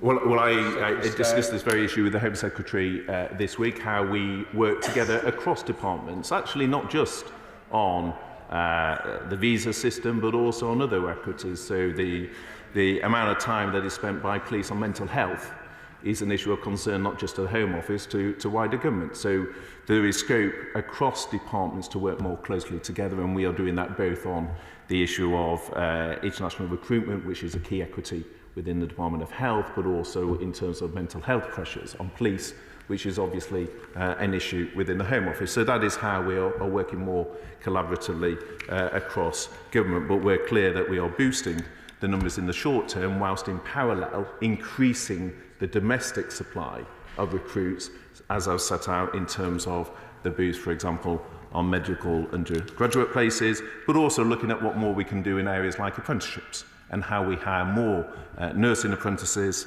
and boost supply through that as well.